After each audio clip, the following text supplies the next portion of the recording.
Chapter 2151, Slaying the Heavenly Demon Team.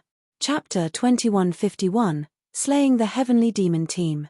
The instant the two peak experts went flying, everyone in the Heavenly Demon Team was stunned. The 6 flowing water experts supporting the two peak experts even forgot to attack Shifeng. They simply stared at the man before them in utter disbelief. If the 2 players Shifeng had just sent flying were any other peak expert, the 6 would, at most, be a little surprised. However, they knew exactly how powerful those 2 peak experts were. The 2 peak experts' combat standards aside, their weapons and equipment alone were already considered the best among the best in the current God's domain. Not only were both peak experts fully geared in level 65 dark gold equipment, but both of them also wielded epic weapons. Moreover, both peak experts were berserkers.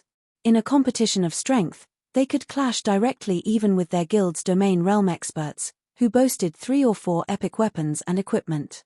Despite all that, Shifeng not only sent both of these peak experts flying but even caused their arms to stiffen up. How is his strength so high? Jean Baya was also stunned as he stared at Shifeng.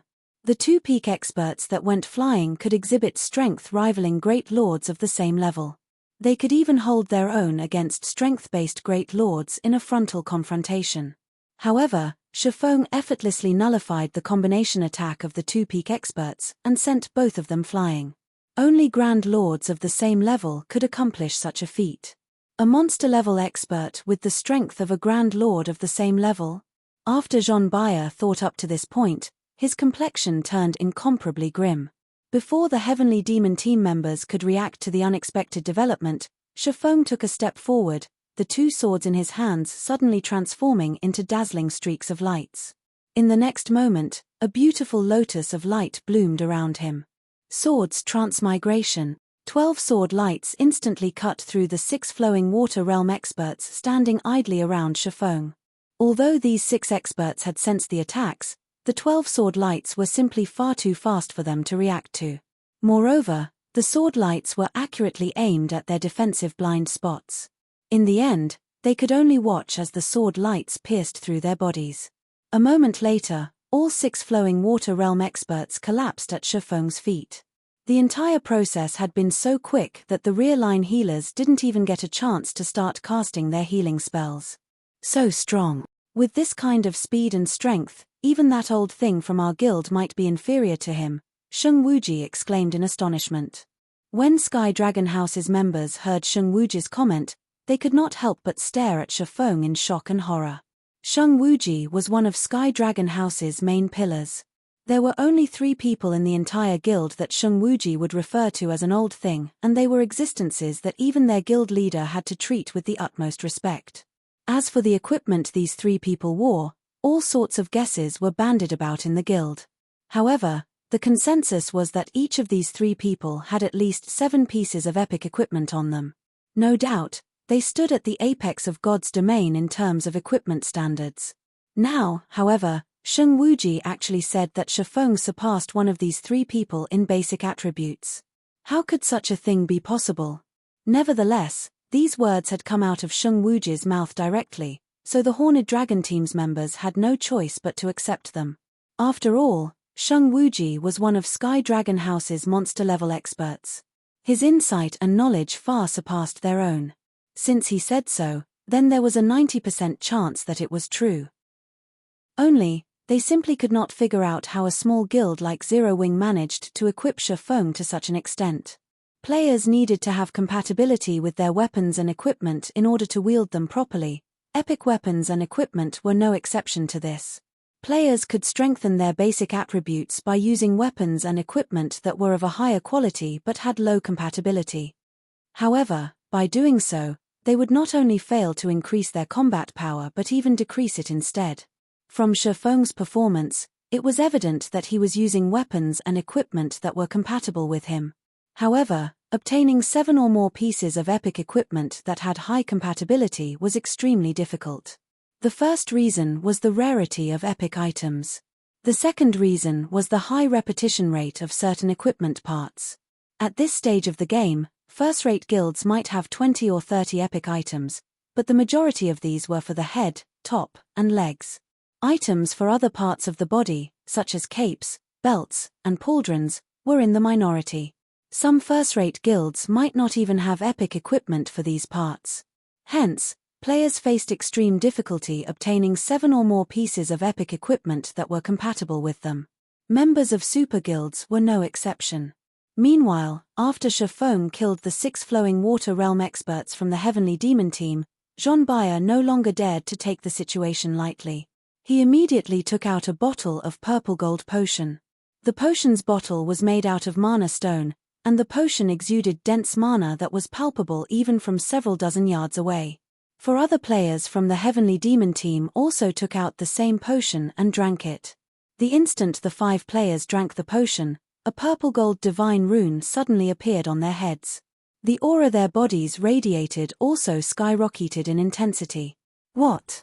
The Heavenly Demon team actually prepared 5 divine protection potions? The corners of Sheng Wuji's mouth twitched slightly when he saw the potion the 5 players consumed.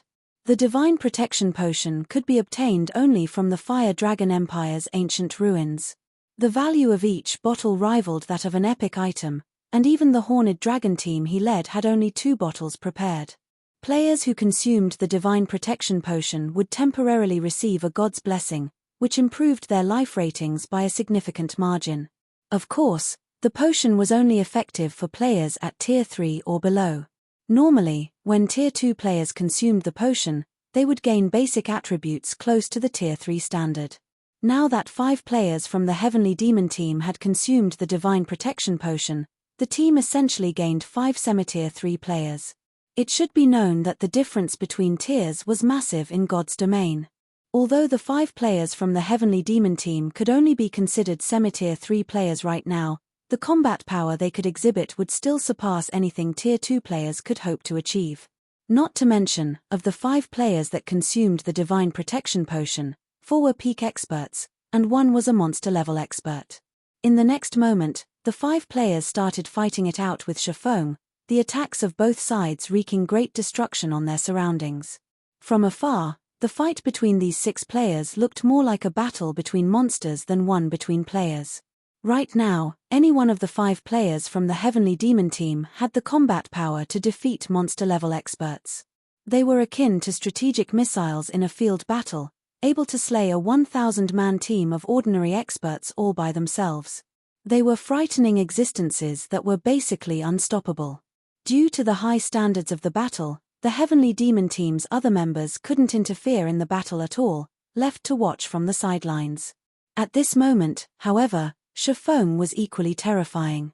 Despite facing the joint assault of these 5 players, Shafong was actually only at a slight disadvantage. Everyone, hold out a little longer. This place is the bottomless abyss. The stamina consumption here is several times higher than in the outside world. He won't last very long if he keeps on moving at such a pace, Jean Bayer said, sneering as he watched Shafong fervently dodging their attacks. Once his stamina runs out, he'll die. Currently, Shafong's defense was practically perfect. He consistently deflected all of their attacks, making them feel as if they were pointlessly striking the air. As a result, each attack barely did him any damage. However, Shafong had been fighting against them at full capacity all this time. His 5 senses and mental state were constantly being pushed to their very limits. Doing so would place a tremendous burden on his stamina and concentration. What with the greatly increased stamina and concentration consumption in the bottomless abyss, the swordsman wouldn't be able to last very long in this battle. In contrast, the 5 of them received a qualitative improvement to their life ratings after consuming the Divine Protection Potion. Naturally, their stamina and concentration had received improvements as well. Not to mention, they were expending far less stamina and concentration than Shafong. It was only a matter of time before they whittled him to death. Is that so? Looking at the smug expression on Jean Bayer's face, Shafong leaped back, pulling away from the Heavenly Demon team. You want to run? It won't be that easy. When Shafong retreated, Jean Bayer immediately commanded, activate the void magic array. Do not let him escape, no matter what. In the next moment, 24 or so members from the Heavenly Demon team each took out a magic array scroll from their bags. They then activated the scrolls, trapping Shifeng inside a magic barrier. Black Flame is finished now. The Void Magic Array not only prevents players from escaping but also suppresses their basic attributes by roughly 20%. Sheng Wuji sighed involuntarily when he saw the Void Magic Array being deployed. However, I'm afraid only a few people in God's domain are capable of forcing the Heavenly Demon team to go to such lengths. Black Flame can be proud of this battle. The Homed Dragon team's members also expressed their agreement with Sheng Wuji's words. The Heavenly Demon team was Pride Empire's trump card team, only second to the guild's main force. The team had killed plenty of monster-level experts before. However, the experts that had managed to force the Heavenly Demon team to go all out could be counted on the fingers of one hand. If news of this matter were to spread in the Fire Dragon Empire, it would definitely cause a sensation in the entire empire. As soon as Sheng Wuji finished speaking, Shifeng suddenly stopped moving. He simply watched quietly as John Bayer's group of 5 charged at him. Giving up now that you know you can't get away? John Bayer laughed when he saw that Shifeng had stopped moving. Noisy. Sending a glance at John Bayer, Shifeng activated deep sea meditation and charged forward. Suddenly, Shifeng's aura transformed. As if he had become a completely different person from before, his aura now was so violent that even the refinement realm experts spectating from the sidelines felt their breath stifled. Moreover, they also felt pressured due to a difference in life rating. Before Shifeng's life rating, even the life ratings of John Bayer's group of 5 seemed insignificant. How is this possible? When John Bayer felt Shifeng's aura, his gut actually warned him that he was no match for Shifeng. However, just as John Bayer was considering retreating, Shifeng suddenly appeared before him. Tier 2 Taboo Skill, Instant Strike. Swords Transmigration. More than 20 sword lights flew from Shifeng's swords, so fast that they were imperceptible by the naked eye. When the sword lights vanished, John Bayer's group of 5 started collapsing to the ground, one after another. Chapter 2152 Inhuman Combat Power. Chapter 2152 Inhuman Combat Power. The entire area sank into utter silence at John Bayer's death. The nearby Heavenly Demon team members fell into a daze on the spot. Even the rear-line healers, who had been casting healing spells continuously, froze as they stared at John Bayer's corpse. As for Sheng Wuji, Purple Jade, and the other onlookers, their eyes nearly fell out of their sockets when they saw this scene. Crap! Is he really a player? At this moment, even Sheng Wuji could not help but curse out loud. He simply could not wrap his head around this outcome.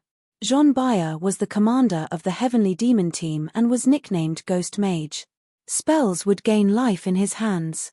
The way he connected and coordinated his spells was something even domain realm experts found difficult. Not to mention, he had also consumed the Divine Protection Potion for this battle. Yet, Shifeng had still managed to kill John Bayer in one hit. Moreover, he had struck so quickly that the latter didn't even have time to use any of his life-saving skills. What did he do? Purple Jade googled reflexively in utter disbelief as she looked at Shifeng, who was standing proudly on the battlefield. From start to end, the only thing she was certain of was that Shifeng had suddenly appeared before John Bayer's group, followed by a dazzling flash crossing the distance between the two sides. Afterward, John Bayer's group of 5 collapsed to the ground. Everything else that happened in between had escaped her 5 senses. It should be known that she had already reached the Void Realm. She could exert her 5 senses to their very limits and clearly perceive her surroundings. Even if an action was too fast for the naked eye, said action couldn't escape all of her senses. Even the old monsters of the secret pavilion couldn't accomplish such a feat. Nevertheless, she had actually failed to perceive Shifeng's actions. Meanwhile, back on the battlefield, after Shifeng killed John Bayer's group of 5, he calmly shifted his gaze to the rest of the Heavenly Demon team and asked, "Do you still want to continue?" Although Shifeng did not speak very loudly, his voice carried, loud and clear, on the silent battlefield. Upon hearing Shifeng's words, the Heavenly Demon team members suddenly felt as if they had just received a death sentence, and all fell into despair. Even the 2 remaining peak experts of the team, who were originally preparing to take action, involuntarily lowered their heads. They avoided eye contact with Shifeng, lest he misunderstand and take it for a challenge. After all, if even a domain realm expert like Jean Bayer was killed so effortlessly, what could the rest of them possibly do against Shifeng? Choosing to continue the fight now would only result in additional losses for the Heavenly Demon team.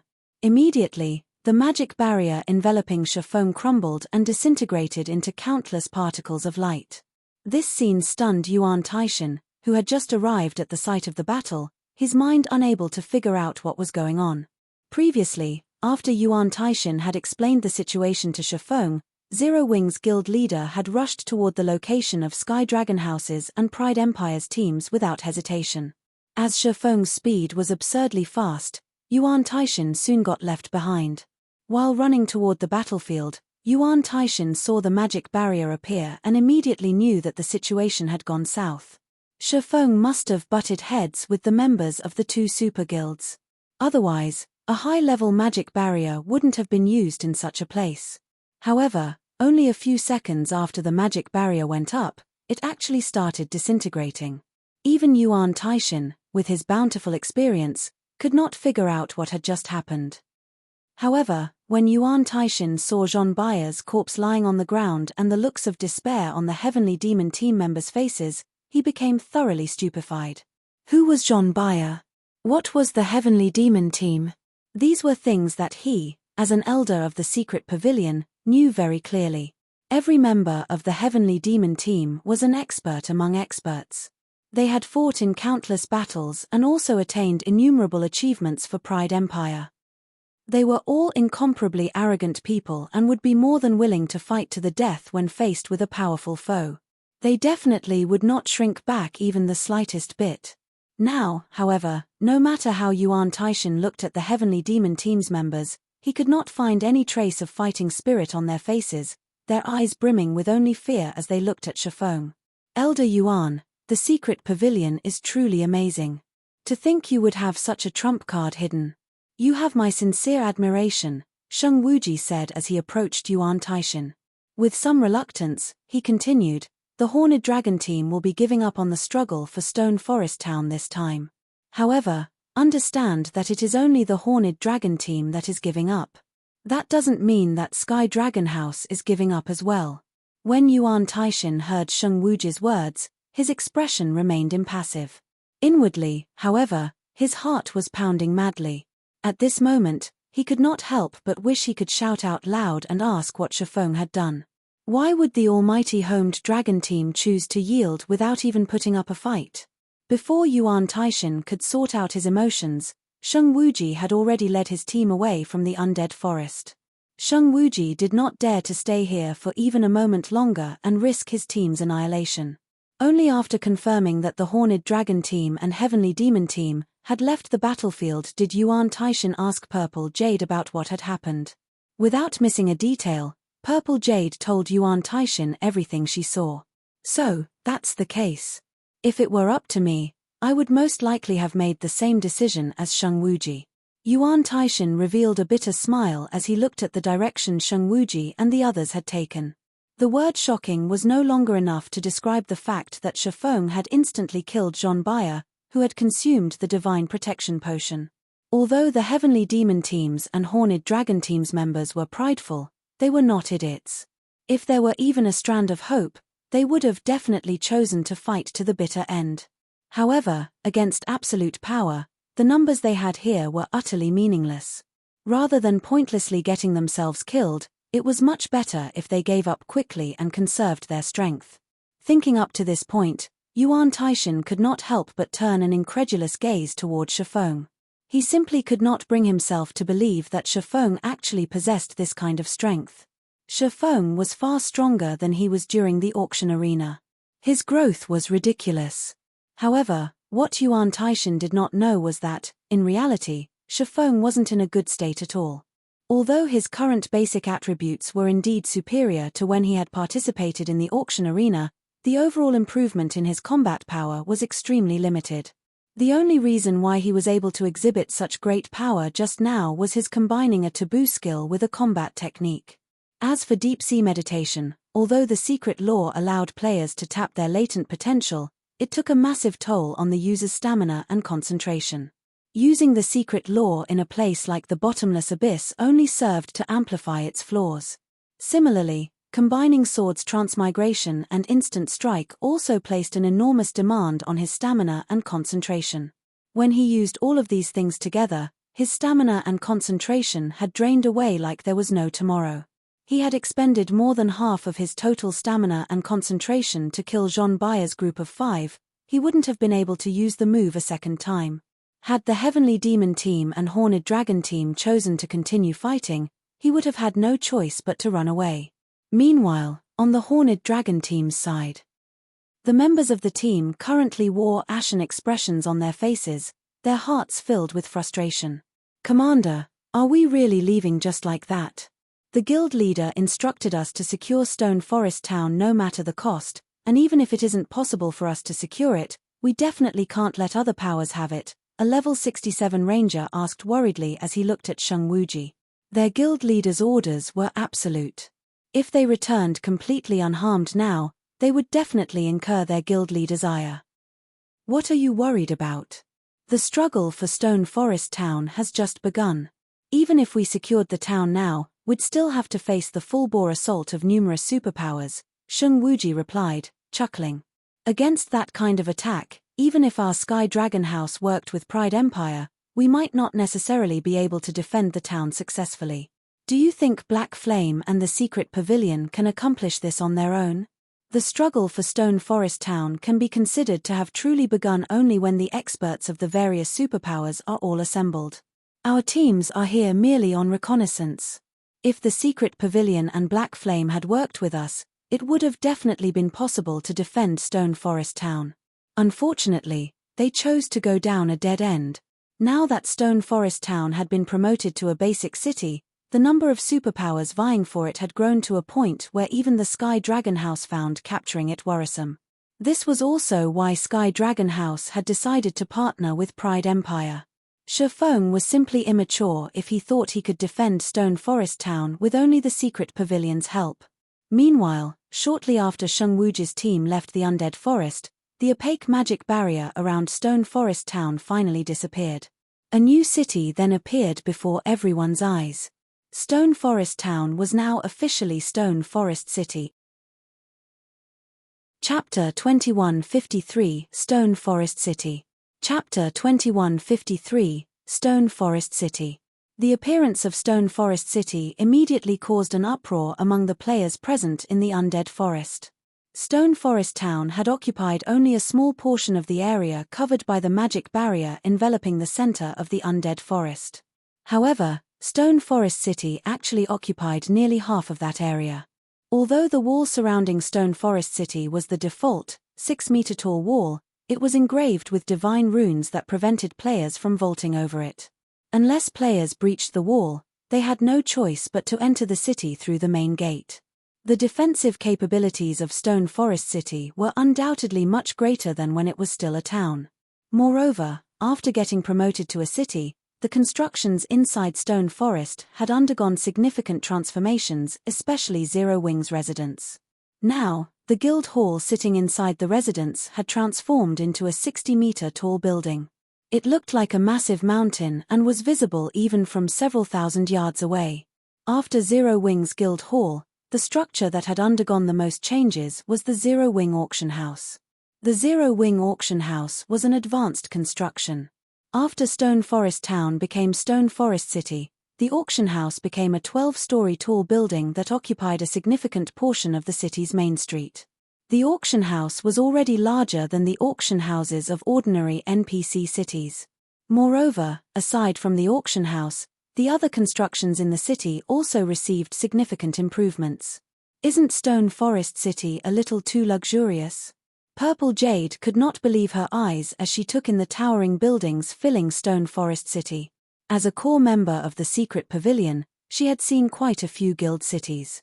She had even personally conducted an investigation into several of them. However, she could say with absolute certainty that Stone Forest City was visibly better than every one of the guild cities she had visited.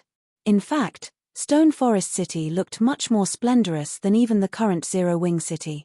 It looked nothing like a recently promoted city at all. At this moment, Purple Jade wasn't the only person surprised by Stone Forest City's appearance. Even Easy Wind was stunned. The development of a guild city was a gradual process. All the information the secret pavilion had gathered supported this contention. However, Stone Forest City wasn't following the rules at all. Although I don't know what is going on here, the fact that Stone Forest City has already developed to such an extent means that we'll have a much greater hope of defending it. After Yuan Taishan took a look at the various constructions filling the city, he promptly commanded his subordinates, notify the main headquarters immediately and have them transfer reinforcements through the temporary residence. We need to get Stone Forest City's defenses fully operational before the various superpowers arrive. In God's domain, the more prosperous a guild city was, the more NPC soldiers it could employ. Meanwhile, the constructions within a city played a huge role in determining its prosperity. With how prosperous Stone Forest City was, it should have a much greater advantage than other newly promoted guild cities when it came to recruiting NPC soldiers. There was a huge difference between Tier 1 and Tier 2 NPCs. Tier 2 NPCs, in particular, would have their combat standards affected by a city's prosperity. The more prosperous the guild city they worked for was, the better their combat standards would become. Take one of the few earliest guild cities that had appeared in God's domain, for example. At this point, the Tier 2 NPCs employed by these cities already had combat standards at the late stage of the Trial Tower's 5th floor. Including the advantage in basic attributes that NPCs had over players and their high levels, they could kill Tier 2 experts as if they were toying with ants. The current Stone Forest City might not be comparable to those old guild cities, but the Tier 2 NPC soldiers it hired should be capable of exhibiting combat standards at the 5th floor's early stage or middle stage. If Stone Forest City could employ a large number of such Tier 2 NPC soldiers, these soldiers would be a frightening force. This was also the reason why the various superpowers were so desperate to capture Stone Forest City now.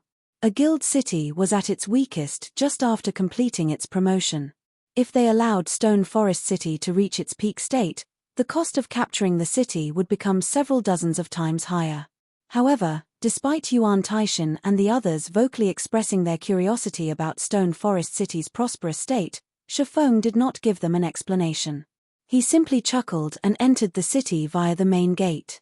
If he had promoted Stone Forest Town to a basic city through the normal method, it would indeed have ended up like any other newly promoted guild city. At most, the new Stone Forest City would occupy a larger area and have a taller wall. The constructions inside the city would remain mostly the same as before. However, Stone Forest Town was promoted using a Gold Town promotion order. Hence, after the town's promotion, the constructions inside it would be upgraded as well. This could be said to be the hidden benefit of upgrading a town using a promotion order. Meanwhile, after the crowd outside entered Stone Forest City, everyone received another surprise.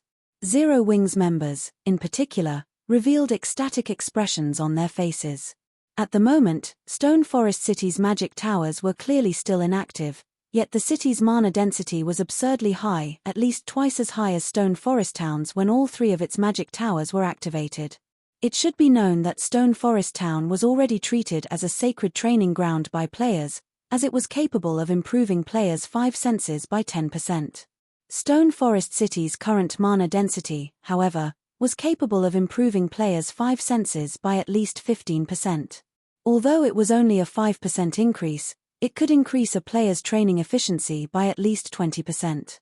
After all, the greater a player's 5 senses were, the more useful their 5 senses would be in helping them improve their combat standards.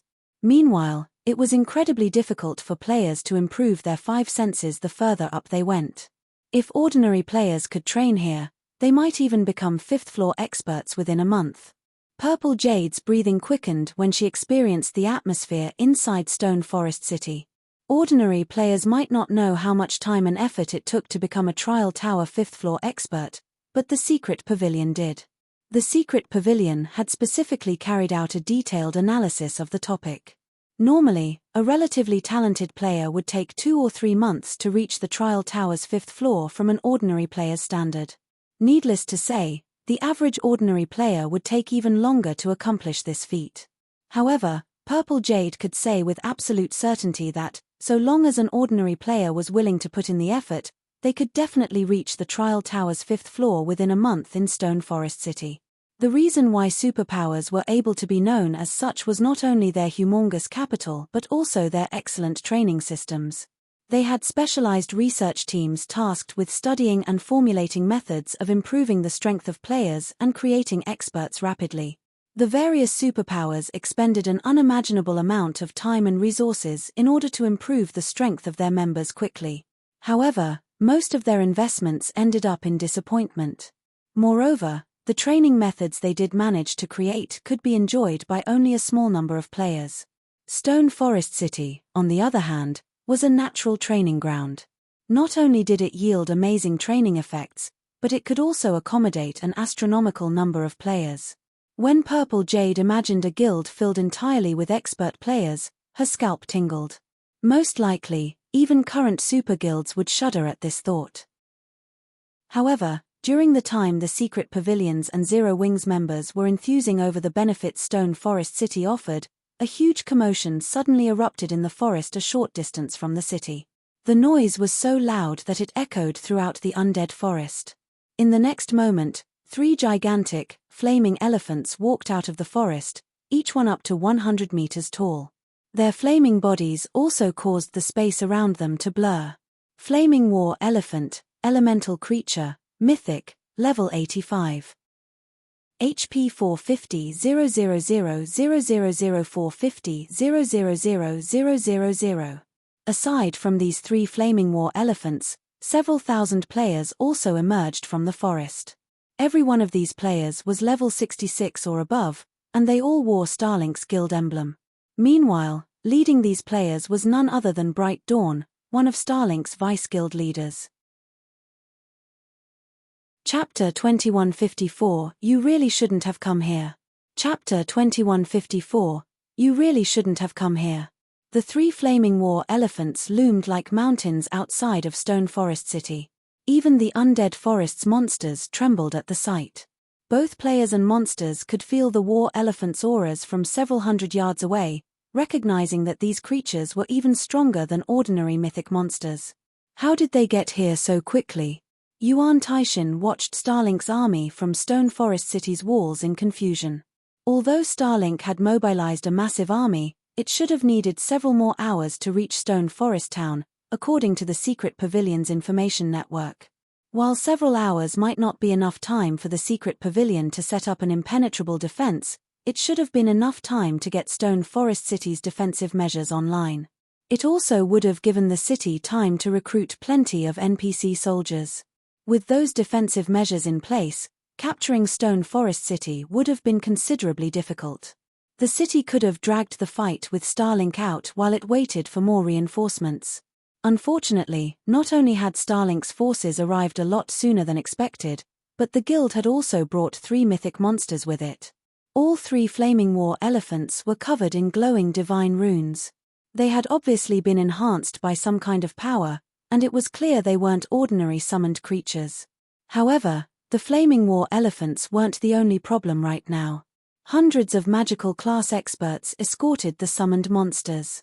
These experts had gathered and pooled their mana into several dozen, dazzling energy stones. As these magical class experts filled the energy stones with their mana, magic arrays began to manifest around the stones, devouring the ambient mana from up to 1,000 yards away.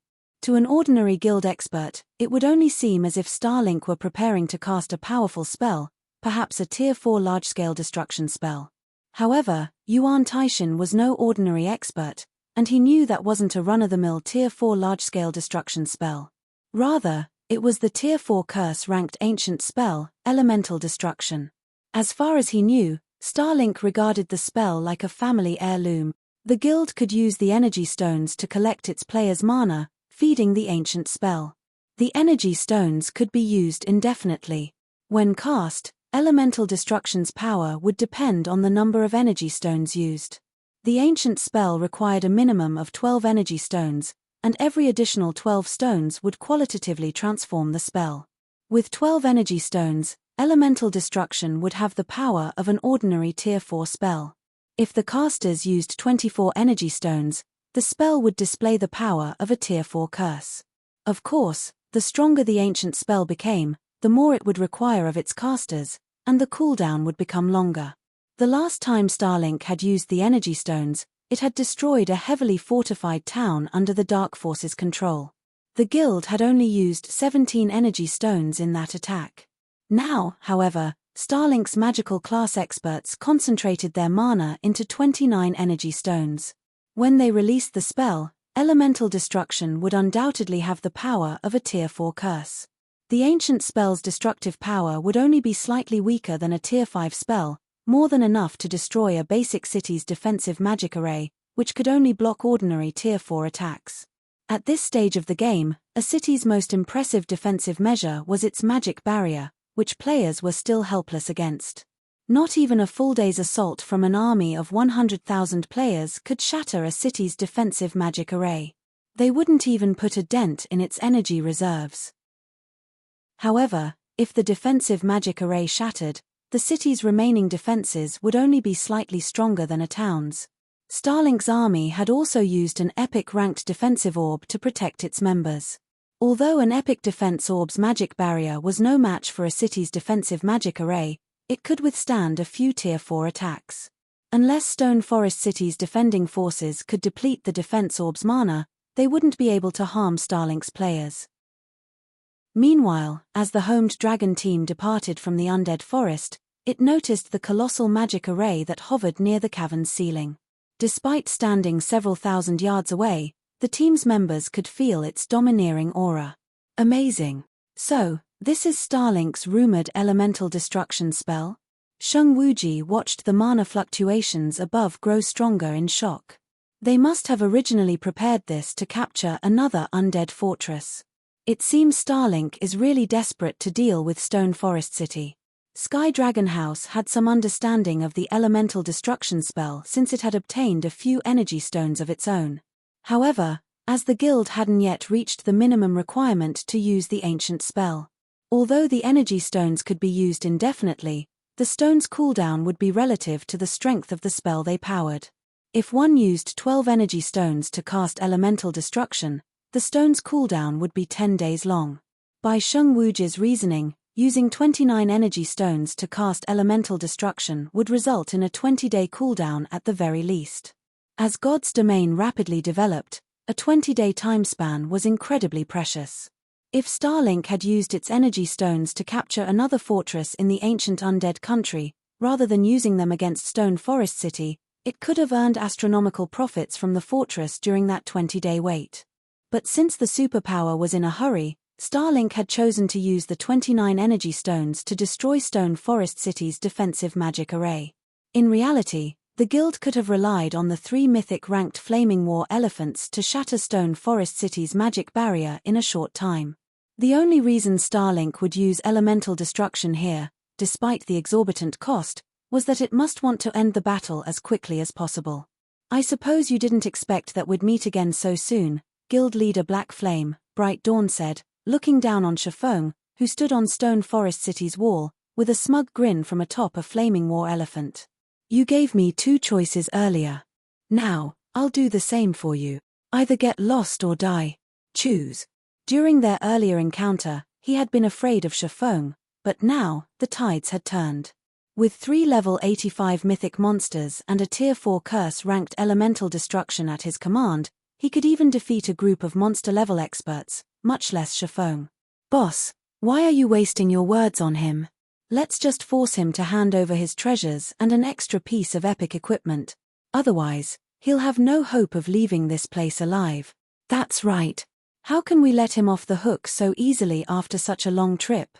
Bright Dawn's confidants expressed their opinions on the matter.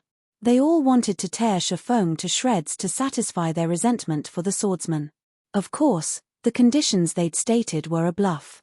They were merely toying with Shifeng. Even if he handed over his treasure and epic equipment, they couldn't afford to let him escape with his life. Their guild leader, Lu Xingluo, had personally ordered this man's death. Yuan Taishin and the others were livid when they heard the clamor Starlink's experts were making. Although they wanted to teach these fools a lesson, Facing off against 3 mythic monsters and several thousand experts with so few on their side wouldn't be wise. They could only buy as much time as possible or be forced to watch as Starlink destroyed Stone Forest City. You barely survived our last meeting. You really shouldn't have come, Shifeng calmly replied, giving Bright Dawn a condescending look. Black flame. Bright Dawn bellowed, his eyes glowing with a chilling light. Immediately, he commanded, ready elemental destruction and destroy Stone Forest City. I want him to __. Before Bright Dawn could finish his statement, however, Shifeng revealed the Tier 4 magic scroll he had obtained from the Lord of Fire, empowering it with an elemental source. He activated the scroll without hesitation. Suddenly, a humongous magic array appeared above Starlink's force, gathering mana far faster than Starlink's elemental destruction. The mana fluctuations even destabilized space around it. Before anyone could react, a streak of blue-purple lightning descended. Boom!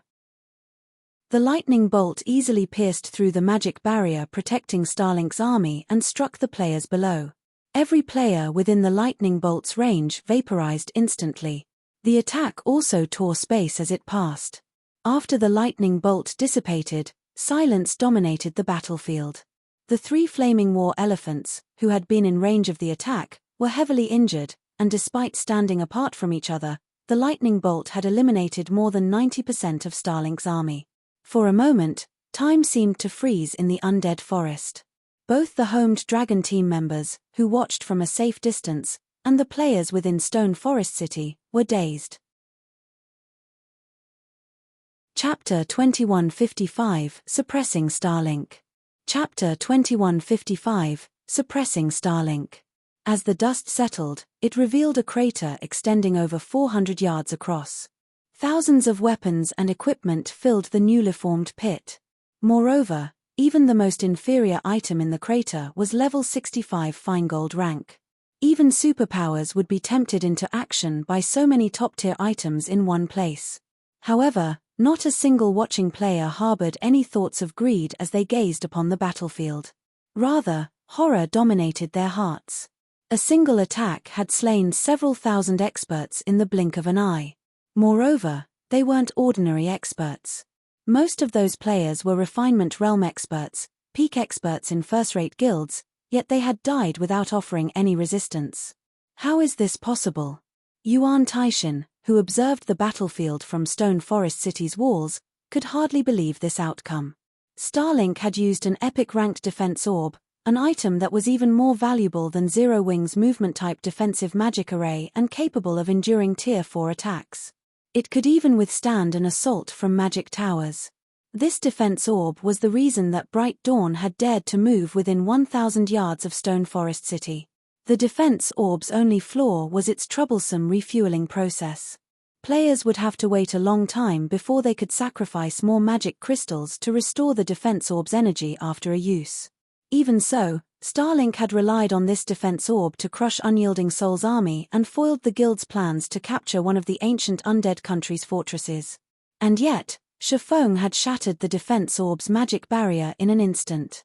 The barrier hadn't even given the lightning bolt pause. Once the barrier had shattered, the lightning bolt had continued, killing thousands of Starlink's experts and injuring 3 mythic monsters. Just how much strength has Black Flame hidden? Sheng Wuji, who watched from a safe position, gaped at the swordsman's figure through a magic mirror.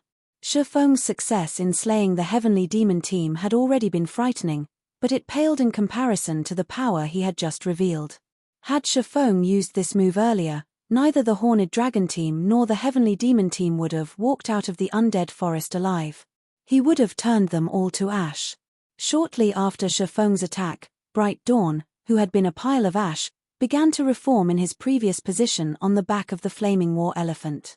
When he saw the destruction before him, shock and rage flashed in his eyes. Black Flame, I want you dead, Bright Dawn screamed, his eyes becoming bloodshot. As one of Starlink's vice guild leaders, the guild had given him an ancient resurrection scroll, which would grant him a second life without the usual death penalties. Unfortunately, the ancient resurrection scroll was incomparably precious, so obtaining another was practically impossible. However, the The scroll wasn't the most expensive loss. The deaths of several thousand experts were far more important. These experts weren't some random nobodies in the guild. The guild had handpicked and trained them all, and even the weakest of them was capable of reaching the trial tower's 7th floor. Furthermore, Lu Xingluo had granted Bright Dawn the right to mobilize a large number of the guild's Refinement Realm experts to ensure Stone Forest City's capture. Refinement Realm experts. All of these players were the guild's lifeblood. Yet, Shifeng had killed over 200 of these experts with just one move. Since joining God's domain, Starlink had never suffered such a severe loss, yet not only had the guild lost so many experts, but it had also happened under Bright Dawn's supervision. Bright Dawn immediately commanded the 3 flaming war elephants to attack. With a furious roar, the 3 mythic monsters charged towards Stone Forest City's defensive magic array. Starlink's surviving members also responded, bombarding the city with every trump card they had. For a time, the undead forest became a world of spells and explosions. Although the 3 flaming war elephants were heavily injured, they were still mythic monsters. Every one of their attacks devoured a significant portion of the magic barrier's energy reserves. Meanwhile, Starlink's members, who could exhibit Tier 3 strength, attacked the city with everything they had. With nearly 1,000 players attacking as one, they caused quite a bit of damage to the defensive magic array, as well. After one round of attacks, Stone Forest City's defensive magic array began to shudder violently. Seeing this, the players in the city began to retaliate. They attacked with either their own spells and arrows or with miniature ballistas and defense turrets. One of the city's magic towers also activated, bombarding Starlink's members. However, the guild's survivors were all experts, and aside from the magic tower's attacks, they dodged most of the incoming strikes with relative ease. Furthermore, they took advantage of the longer intervals between each magic tower attack, and only one magic tower was active at the moment. Unfortunately, the city's NPC soldiers could only attack from a distance, using spells and other long-range attacks. Not many of these NPCs were able to exhibit their full strength due to the 3 mythic monsters outside. Sending these NPC soldiers outside of the city would be no different than sacrificing their lives for nothing. Only Shifeng, the secret pavilion's peak experts, and the pavilion's dozen or so Tier 3 summoned creatures were strong enough to stand a chance on the other side of Stone Forest City's walls. Although this wasn't a large-scale battle, ordinary experts and refinement realm experts would be nothing more than cannon fodder on the front lines. Die. Die. Black flame. Die. Bright Dawn downed a berserk potion and activated his berserk skill without hesitation. He and his surviving subordinates then charged at Shifeng. The 3 old monsters that had followed Bright Dawn to the undead forest joined the charge, as well, and Shifeng recognized them all. They were Sword Demon, Wind Demon, and Heart Demon of the 4 Shadow Demons. When these 3 domain realm experts worked together, they could even defeat the Heavenly Demon team and Horned Dragon team. After consuming berserk potions and activating their berserk skills, their basic attributes rose to the Tier 4 standard. For a short time, these old monsters could even solo mythic monsters of the same level. Against Bright Dawn and 3 of the 4 Shadow Demons' coordinated assault, Shifeng, who had activated Heavenly Dragon's power, was at a disadvantage, continuously losing HP. Of course, this fight wasn't a walk in the park for Shifeng's opponents, either. After activating Heavenly Dragon's power, Shifeng's strength rose to a tyrannical level. With his ability to counter his opponent's attacks, he steadily chip away at his enemies' HPs. Furthermore, Heavenly Dragon's power gave Shifeng superb defense, and although he lost HP, he didn't lose it quickly. As time passed, the battle grew more intense. Most players had switched to magic scrolls and support tools, rather than relying on their own skills and spells to amplify their damage output. When Heart Demon saw Shifeng's HP fall to 50%, he retrieved a crystal and used it in tandem with a spell. Suddenly, his Tier 2 spell had Tier 3 power. Including basic attributes that rivaled mythic monsters, not even such creatures could stop his enhanced attack. Suddenly, over 30 magic spears flew at Shifeng from different directions, each with Tier 4 power. Every one of these spears was under Heart Demon's control, and they agilely flew toward their target like fish through water. Not one to be outdone, Sword Demon activated his most powerful skill, Slash of Light, and his greatsword lit with a brilliant glow. He swung the weapon toward Shifeng's back, sealing off the other swordsman's path of retreat. "Come!" Shifeng shouted. Even he felt the threat of death, and since he had already used up his life-saving skills, he had no choice but to activate Blade Liberation. As his basic attributes skyrocketed, he countered the approaching magic spears and glowing greatsword with a swing of his blade. Lightning Slash. A blue glow enveloped Shifeng's surroundings as a black line followed. Immediately, all 30+ magic spears and the Slash of Light shattered, yet the blue light didn't stop after nullifying the attacks, rapidly reaching for Sword Demon and Heart Demon. In the end, neither old monster evaded the incoming attack, dying instantly as their HPs hit 0. Every expert on the battlefield was stunned. With his strength alone, Shifeng had fought 4 of Starlink's great experts. 3 of these 4 players were even monster-level experts, existences that could even give the various superpowers massive headaches. In the end, however, not only had Shifeng proven to be their match, but he had also instant-killed 2 of them. Chapter 2156 Silence. Chapter 2156 Silence. Bright Dawn and Wind Demon, who had stood a little behind Sword Demon and Heart Demon, almost instinctively slid to a halt and jumped back the moment they saw their 2 allies fall, not daring to step any closer to Shifeng. After increasing the distance between them and this terrifying swordsman, they stared at Shifeng, who currently radiated the aura of a ferocious, wild beast. Could he actually be an old monster in disguise? Wind Demon stared at the man in question in shock. Sword Demon and Heart Demon had undoubted wielded basic attributes at the Tier 4 standard, yet even after combining their attributes and combat standards, they hadn't even survived one of Shifeng's attacks. Wind Demon could no longer fathom Shifeng's strength. However, what truly shocked Wind Demon was the swordsman's temperament. Shifeng behaved nothing like a man of his age. Previously, if he and Bright Dawn hadn't stood behind their comrades, they wouldn't have had the time to react to Shifeng's transformed aura and activate their life-saving skills. Shifeng would have killed them all with that last attack. Shifeng had directed Sword Demon and Heart Demon right where he wanted them, in the midst of activating a skill when Shifeng had attacked. When players activated a skill in God's domain, they had to wait for a brief moment before they could activate another. The stronger the skill was, the longer they'd have to wait. Shifeng had clearly taken into account this interval and waited for the perfect moment to strike. He fought like an assassin, waiting for the perfect moment to land a fatal blow before revealing himself. Although Sword Demon and Heart Demon had sensed the change to Shifeng's aura, they had been in the midst of activating a skill and unable to react to their enemy's perfect timing. Strength, technique, temperament. Shifeng was flawless in all 3 aspects. Normally, younger fighters, like Shifeng, were eager to reveal all of their strength, wanting the world's admiration. However, that was not the case with Shifeng. Like a veteran fighter with decades of experience, Shifeng didn't reveal his cards until the very last moment. Moreover, he played every card perfectly. Wind Demon wasn't the only one with such thoughts. Even Yuan Taishin, who watched from afar, was astonished.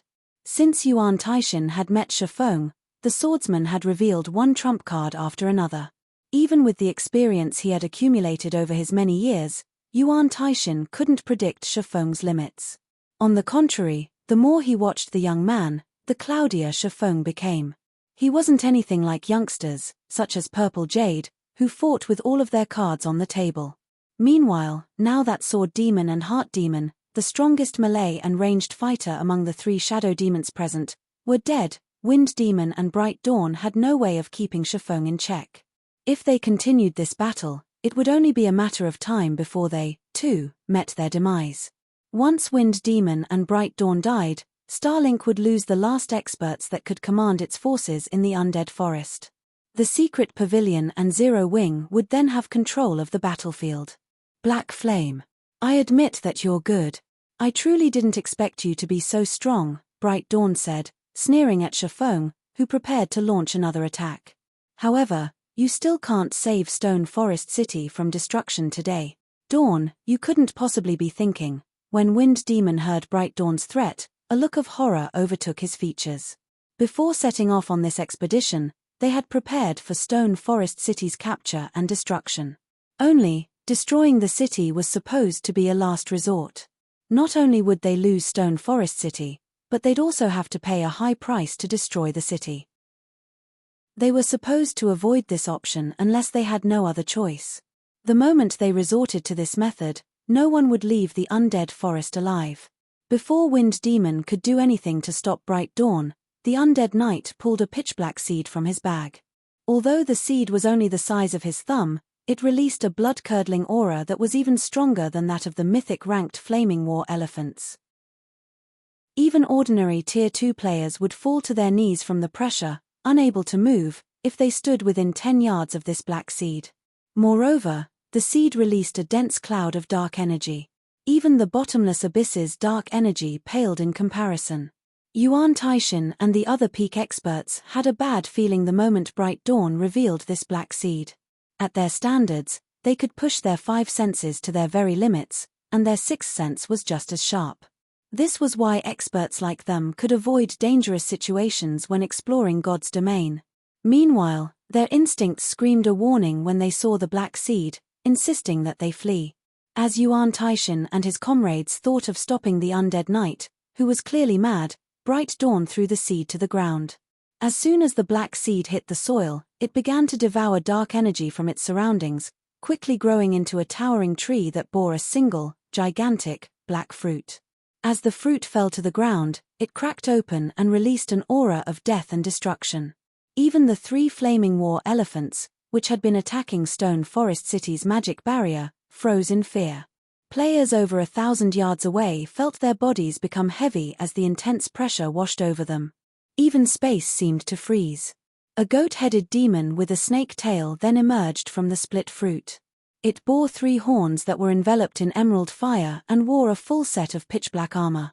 To be precise, this armored creature wasn't just any demon, but a great demon, far more powerful than its ordinary counterpart. Molfins, Marquis, demonic creature, great demon. Level 87. HP 640 000 640 000. Black Flame. Aren't you such a skilled fighter? Now, you can have your fill of combat. Bright Dawn laughed maniacally as he watched the great demon spawn from the Dark Seed. The Dark Seed was the final trump card Starlink had prepared to protect its fortress in the ancient undead country, but rather than protect it, this demon would ensure mutual destruction. This Dark Seed would summon a great demon, but not just an ordinary great demon. It summoned a great demon noble, which was even more terrifying. However, players couldn't control this great demon. Once it had been summoned, this great demon would slaughter every player in sight. It would also call forth a demon gate, calling forth a demonic army to the continent of God's domain. Hence, the Dark Seed was akin to a seed of destruction. Bright Dawn hadn't originally planned to use the Dark Seed, but Shifeng had foiled his plans yet again, and he had suffered a painful defeat in Starlink's name. After such a tremendous loss, he couldn't care less about what would happen if he used the Dark Seed. No matter what, Bright Dawn wanted Shifeng to watch the city he had built meet its destruction and throw Zero Wing into hell. When Yuan Taishin saw the great demon Molfins, his expression became indescribably grim. Unlike ordinary monsters, demonic creatures were segregated by their bloodlines. Demons' ranks depended on the purity of their bloodlines, and the purer a demon's bloodline was, the higher its noble rank would be. Similarly, purer bloodlines meant stronger demons. Based on the information the secret pavilion had gathered, a Viscount demon could rival an archaic species of the same level. However, Molfins was a Marquis, 2 ranks higher than a Viscount. Yuan Taishin had no idea how powerful this great demon truly was. A Dark Seed. Shifeng could not help but shake his head at Bright Dawn, who had clearly gone mad. Vice Guild Leader Bright Dawn, I told you that you shouldn't have come here. Since you refused to listen to my advice, you'll stay here indefinitely. Shifeng then pulled out the Bible of Darkness and activated Divine Providence before shifting his gaze toward Molfins, who hovered in the air. He then began to chant an incantation. Demon ruler. Suddenly, pitch-black chains appeared out of thin air and bound the great demon. Panicking, Molfins struggled against the chains, but Shafong wielded the official copy of the Bible of Darkness. Not even a great demon could resist its power. After struggling for a moment, Molfins's eyes dulled as he lost his will. The great demon Marquis then flapped his leathery wings twice and descended toward Shafong, positioning himself behind the swordsman out of respect. When they saw this, everyone on the battlefield fell silent. Chapter 2157 Great Demon's Might. Chapter 2157 Great Demon's Might. Impossible. When bright dawn saw Molfins respectfully standing behind Shafong like a servant, shock and confusion quickly replaced his crazed expression. The great demon Molfins was a disaster once summoned through the dark seed. In God's domain, anything that was considered a disaster was capable of devastating an entire country. As a Tier 4 Marquis, Molfins was practically invincible among opponents of the same tier. Some Tier 4 NPCs would even be forced to flee from the great demon. Yet, such a terrifying existence accepted a player's control, just like that. Bright Dawn wasn't alone. Everyone watching was in utter shock over the great demon's subservience. In 1 second, everyone had given in to their hopelessness and despair over the undead knight's final move, but in the next, Shafong had shown them how laughable that move truly was. What did he do? As Wind Demon stared at Molfins, obediently standing behind Shafong, he felt his entire world flip upside down. Not even Bright Dawn, the Darkseed's user, cloud control Molfins once the great demon had been summoned, yet Shafong accomplished the feat so easily. No matter how Wind Demon looked at this situation, it definitely felt like a dream.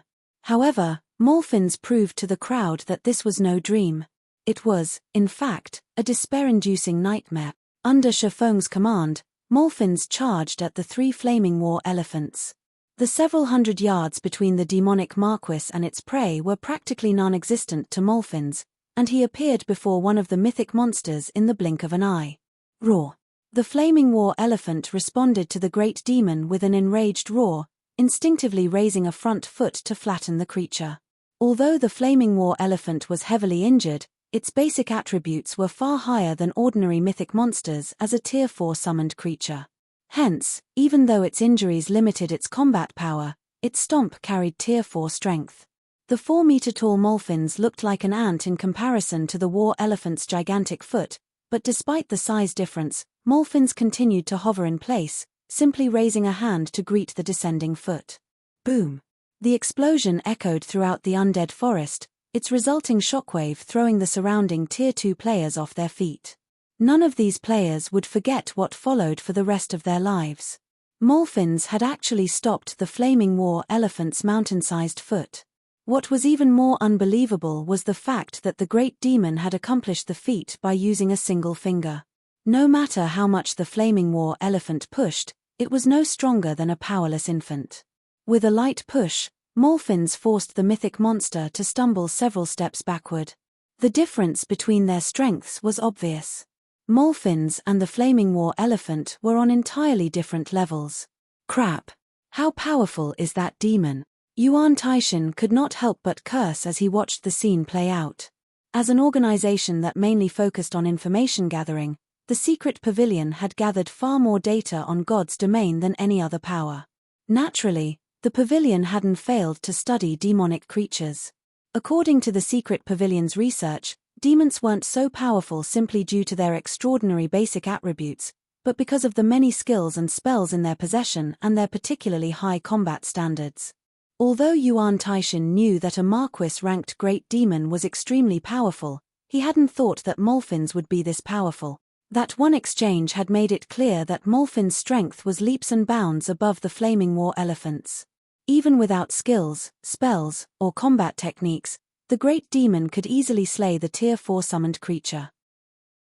However, Yuan Taishan didn't know that Shafong controlled the demonic Marquis with the Bible of Darkness. Due to Demon Ruler's effects, Molfins's current basic attributes were far higher than when he had initially been summoned. Originally, Molfins, at most, was slightly stronger than the flaming war elephants. The difference between the monsters only grew to such extremes after including the demon ruler's effects. However, Molfin's had also lost his free will and intellect as a result, which significantly reduced his combat standards. Overall, Molfin's current combat power was slightly weaker than when the great demon had his free will. Of course, that was only true when Molfin's against players. Against monsters, Molfin's current strength was more than enough. While the watching players were stunned by the great demon's overwhelming performance, Bright Dawn fell to his despair. The Dark Seed had been Starlink's final trump card, reserved to defend its fortress in the ancient undead country. But not only had that trump card failed Bright Dawn, but Shifeng had also claimed its power for himself. How was he supposed to continue this fight? Although Bright Dawn still had 3 flaming war elephants on his side, they were utterly meaningless before Molfin's. With a simple attack, Molfin's had inflicted over -5 million damage to the flaming war elephant. The great demon could likely finish off the summoned creature's 450 million HP in less than 2 minutes. In total, Molfin's could end all 3 war elephants in less than 6 minutes. In its current state, Starlink's army had no hope of destroying Stone Forest City's defensive magic array in such little time. The moment the 3 flaming war elephants died, Starlink's army would be powerless against the city's magic barrier, becoming living targets for the city's players. Retreat. The word echoed in Bright Dawn's mind. The undead knight immediately gave the command before he turned and fled. He had no desire to stay and continue this battle. However, Shifeng's reaction was faster than Bright Dawn had expected. The swordsman appeared in the undead knight's path the moment Bright Dawn turned away from the fight. As Shifeng slowly walked up to Bright Dawn, he smiled and asked, "Now you want to leave? Just you wait, Black Flame. You may have stopped Starlink's assault, but you won't stop the various superpowers once they arrive. Even if you can control that demon, its time is limited here. Once the summoning's duration ends, you'll have to stand by and watch as your city is destroyed." Bright Dawn snarled with a mad glint in his eyes. "Oh, you don't have to worry about that," Shifeng said as he executed Sword's transmigration. With his twofold berserk still active, Bright Dawn was no match for Shifeng's speed and strength. Before Starlink's commander could respond, his body split in 2, and he lost the last remnants of his HP. The moment Bright Dawn died, Starlink's army lost its commander.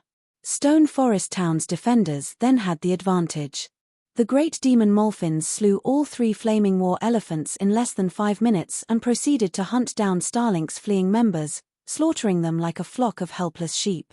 The watching players only snapped out of their daze after the battle had ended. Sheng Wuji, in particular, was shocked beyond words as he watched from a distance. Starlink had dispatched several thousand experts and 3 mythic monsters to capture Stone Forest City. Even a superpower would have to take such a force seriously.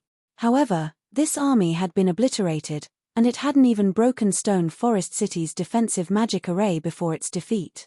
Meanwhile, news of the battle's unexpected results spread to the various superpowers like wildfire. For a time, the outcome shook God's domain to its core. Chapter 2158 Shocking Battle. Chapter 2158 Shocking Battle. Starmoon Kingdom, White River City. Tall buildings and large crowds filled the city's business district. The scene was even more prosperous than most kingdoms' capital cities in God's domain. Currently, a man and a woman wearing Crimson Emperor's Guild emblem ventured down the street. The man had a handsome, majestic appearance, while the woman looked beautiful and intelligent. Both players had already reached level 68, and if they hadn't concealed their levels with their black cloaks, they would have been the center of attention wherever they went. Zero Wing is truly amazing. It has actually nurtured White River City into such a powerhouse. Even if Zero Wing loses Stone Forest City, it'll still have a good chance of becoming an overlord in God's domain, Illusory Words commented as she observed the players wandering about the business district. After Zero Wing had taken control of White River City's auction house, White River City's popularity and growth had skyrocketed. The city practically changed with each passing day as players surged through its gates. While most of the NPC cities with player-controlled auction houses had significantly improved as well, White River City's growth was far more pronounced. White River City's impressive development wasn't due to an influx of new players, but the arrival of well-known adventurer teams, merchant players, and high-ranked lifestyle players. Since new players hadn't spent much time in God's domain yet, they lacked both individual and financial strength. They wouldn't be able to contribute much to a city or its ruling guild. However, the same wasn't true of adventurer team members, merchant players, and lifestyle players with relatively high standards. Expert players could become usable combat power the moment they joined a guild, and merchant players could increase a city's economic prowess. As for lifestyle players, they would bring with them merchandise that supported the city's combat players, which, in turn, would increase the development speed of the city's players. New players could neither compete with the benefits veteran players brought to a city, nor could they increase the ruling guild's profits. Crimson Emperor controlled 2 NPC auction houses, both of which were located in Kingdom's capital cities. The guild had invested plenty of resources in these 2 cities' development since the auction arena had ended, but both paled in comparison to White River City. Now, only an empire's imperial capital could surpass White River City's development speed. Become one of God's domain's overlords. The majestic man, Crimson Gate, lightly snorted at Illusory Word's comment. Illusory, you think too highly of Zero Wing. Do you think it is that easy to become an overlord? Not only would one need sufficient experts and legacies, but they'd also require enough financial strength. Even if Zero Wing holds Stone Forest City, its future of becoming an overlord isn't guaranteed. Besides, there's no way Zero Wing will keep Stone Forest City. Although, the guild still has some hope. As long as Zero Wing acknowledges its place and behaves accordingly, it may retain some of the city's profits. Acknowledges its place, huh? Illusory Words did not try to rebuke Crimson Gate's words. As she glanced at the various other Superpowers members on the street, she shook her head and sighed.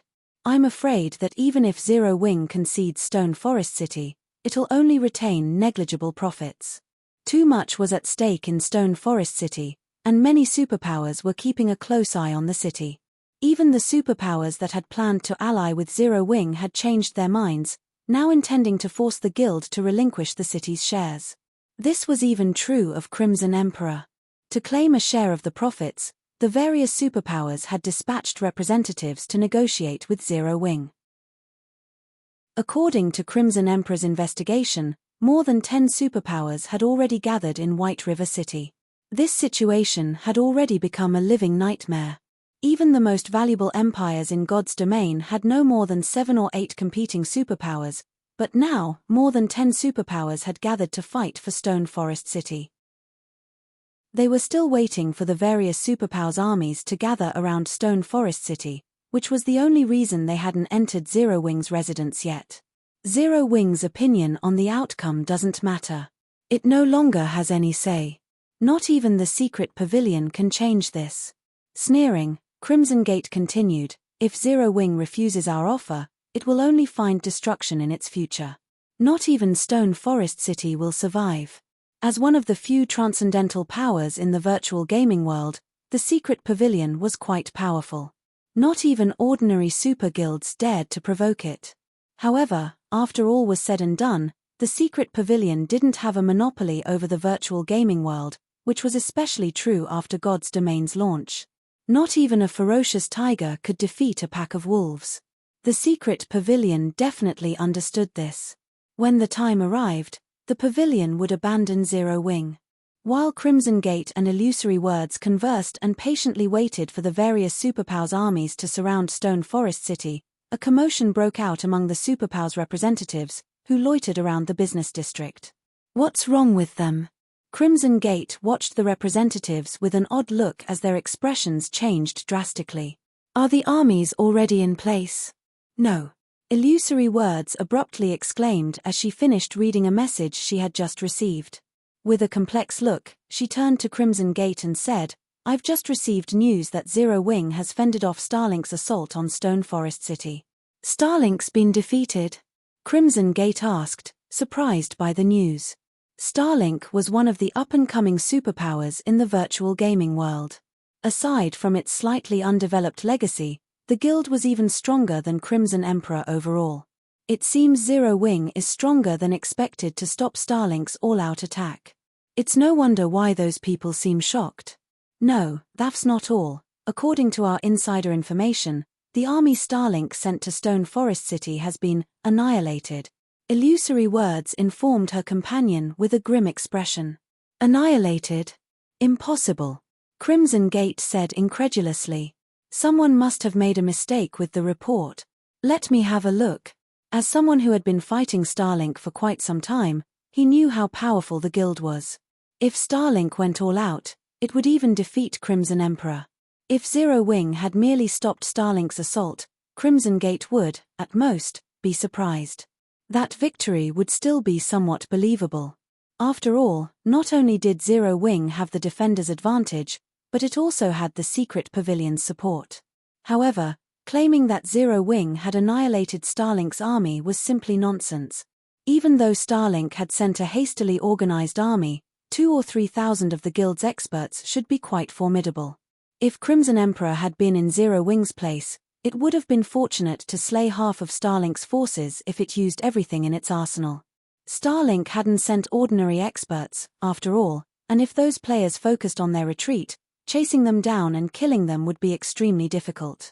Hence, Starlink's annihilation must be a joke. However, the man's arrogant expression froze as he finished reading the message his companion had received. One man had scared the Heavenly Demon Team and Horned Dragon Team into a retreat. One man had suppressed 4 great experts from Starlink. One man had controlled a great demon Marquis, slaughtering Starlink's army. Everyone that had received the news, including Crimson Gate and the various superpowers upper echelons, was speechless. Could Shifeng even be considered human at this point? Chapter 2159, Death's Reward. Chapter 2159, Death's Reward. The various superpowers representatives in White River City fell silent for a time, their expressions twisting, after receiving news of Shifeng's battle. Black Flame is truly a monster. He's not even here, and he's still capable of influencing the situation in White River City, Illusory Words said, smiling bitterly as she looked around. She was surprised to learn that one person was so powerful. I admit that he is amazing, but the various superpowers are far more afraid of that great demon Marquis than they are of Black Flame himself, Crimson Gate said after recollecting himself. As he watched Shifeng's figure in the battle video, he sneered and continued, but at the end of the day, he's only using some special tool to control that great demon. He can't control it forever. Once Black Flame loses control of that monster, how does he plan to deal with the various superpowers? In God's domain, the stronger a monster was, the harder it would be to control. A player's control of such a being wouldn't last long, either. Controlling a great demon Marquis for several hours would be heaven-defying. However, how much could Zero Wing and the secret pavilion possibly fortify Stone Forest City in just several hours? Developing guild towns and cities was a gradual process. Not even a dozen hours would be long enough to alter Stone Forest Town's defenses significantly. Normally, a guild city would need several days before it could become fully operational, and the various superpowers armies didn't need that long to surround the city. Shifeng might be able to contend with one superpower by himself, but what about the rest of them? In Crimson Gate's opinion, all Zero Wing had achieved by defeating Starlink was gaining some more time. This wouldn't change the end result. Indeed. Although Zero Wing appears to have the initiative, that's only an illusion. Illusory Words nodded in agreement. However, I'm sure that the guild understands that. Zero Wing needs a partner more than anything else right now. If we try to negotiate with Zero Wing now, we should be able to secure a fortune. I'm afraid you are mistaken, Illusory. Zero Wing is too arrogant to negotiate with us right now. It has, after all, just defeated Starlink. However, as time passes and the Great Demon's duration reaches a close, I'm sure Zero Wing will grow nervous and desperate for partners to reinforce Stone Forest City's defenses, Crimson Gate said, chuckling. We just need to wait for the opportune moment to approach the guild. Once the guild is desperate enough, it'll accept any of our demands. Even though Shifeng's performance had been impressive, he was still a pest before so many superpowers. He had only bought his guild a little more time. Crimson Gate wasn't the only one to bide his time. The other superpowers representatives waited quietly, as well. It seemed as if they were all waiting to watch Zero Wing make a fool of itself. Meanwhile, Yuan Taishan, who had just received a report regarding the various superpowers' actions, could not help but frown. Sure enough, these superpowers aren't so easily fooled. None of them are taking action. Gritting his teeth, Yuan Taishan turned to look at Shifeng and hurriedly asked, "Guild leader Black Flame, do you really plan to wait?" The battle with Starlink had ended more than an hour ago, but none of the various superpowers moving toward Stone Forest City had attempted to make contact with Zero Wing or the secret pavilion. Although Yuan Taishan was confident of the secret pavilion's strength, he knew that a tiger had no hope of beating a wolf pack. If they did not secure enough help to defend Stone Forest City, they'd likely struggle to get past the next hurdle. Yet, despite Zero Wing's growing disadvantage, Zero Wing hadn't attempted to recruit allies over the last 2 hours. Yuan Taishan had no idea what the swordsman was thinking. Once the great demon Molfins disappeared, they'd be fish on the chopping block. Of course not, Shifeng answered. That is reassuring. The secret pavilion has spies in the various superpowers. It shouldn't be difficult to discover their intentions. When do you plan to make your move, Guild leader Black Flame? Yuan Taishan asked, inwardly breathing a sigh of relief. He had worried that Shifeng would hold on to Stone Forest City's shares, refusing to sell them for any price. If that were the case, both Zero Wing and the secret pavilion would face the worst-case scenario. However, if Shifeng could rope in 2 or 3 more allies, their situation would be easier to handle. At the very least, they'd be able to defend Stone Forest City. The only problem would be assigning shares. But Shifeng shifted his gaze to the great demon beside him and calmly stated, "We should be able to move once he dies." When Shifeng finished his statement, the atmosphere around them froze. Yuan Taishan couldn't help but glare at the man. "This isn't the time for joking, Black Flame." Yuan Taishan was nearly speechless as he glowered at Shifeng. The great demon Molfins was the only reason the various superpowers were afraid of Zero Wing right now. Once Molfins died, Zero Wing would lose its advantage from defeating Starlink. The guild might even be in a worse position for wasting the various superpowers' time. Yet, this swordsman had just told him that they were just waiting to watch Molfins die. Had anyone else made such a statement, Yuan Taishan would likely have flown into a rage and beat them to a pulp. "I'm not joking," Shifeng said, chuckling at the bubbling elder before him. The Dark Seed was on par with a natural disaster in God's domain. It was a powerful enough tool to ruin kingdoms and devastate empires. Any power in the past that had obtained a Dark Seed had reserved the item as a final trump card, ensuring that it would defeat its enemies, even if it had to endure mutual destruction. However, there was one thing that current players did not know about the Dark Seed. Although the Dark Seed was a disastrous item, it was also a golden opportunity. Once the demon summoned with the Dark Seed died, it was guaranteed to drop the Dark Tower design. Constructing the Dark Tower was quite simple. In fact, it was more of a summoning than blueprints. Although the Dark Tower was not a peak construction, it was as close as possible. Not even the 4 towers of elements were as powerful. The moment Shifeng fell silent, Molfins cried out in anguish as silver fire began to devour its body, leaving nothing but ashes. Molfins's death stunned the Zero Wing and secret pavilion members watching. They all stared, as horrified as if they had just received the death penalty. Once Molfins was gone, a golden-rimmed tome appeared on the ground in its place. The dark energy the tome exuded was no weaker than the Dark Seeds. The closest players felt incredibly uncomfortable as the dark energy touched them. The words Dark Tower design graced the tome's cover. Chapter 2160, Dark Tower. Chapter 2160, Dark Tower. What a powerful book. Its aura is strong enough to make my heart skip a beat. Purple Jade was astounded as she stared at the Dark Tower design that had appeared in the great demon Molfins's place. Normally, God's domain's items didn't possess an aura, but those that did were extraordinary. As one of the secret pavilion's core members, Purple Jade had seen many items that exuded auras. That being said, She could count the number of items she had encountered that could make her heart skip a beat on one hand. Moreover, those items were generally tools left behind by some ancient god. Until today, she had never seen a book with such a powerful aura. "I'm afraid this will push the various superpowers into making their move," Yuan Taishan commented with a grim expression after watching Molfin's disappear. Unlike Purple Jade, he was in no mood to pay attention to the tome the Great Demon had dropped. The Great Demon Molfin's had been Stone Forest City's protection charm, deterring any power from attacking. None of Zero Wing's enemies were confident of defeating a monster that was practically invincible among Tier 4 beings. It didn't even matter if the various superpowers mobilized every member. However, without Molfin's, the various superpowers would no longer fear attacking the city. Not even 3 summoned mythic monsters would give the various superpowers pause. Now that Molfin's was gone, the superpower spies within the secret pavilion and Zero Wing would rush to their guilds to report the matter.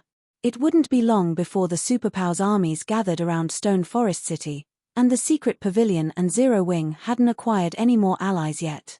If only 3 to 5 superpowers were targeting the city, they might be fine.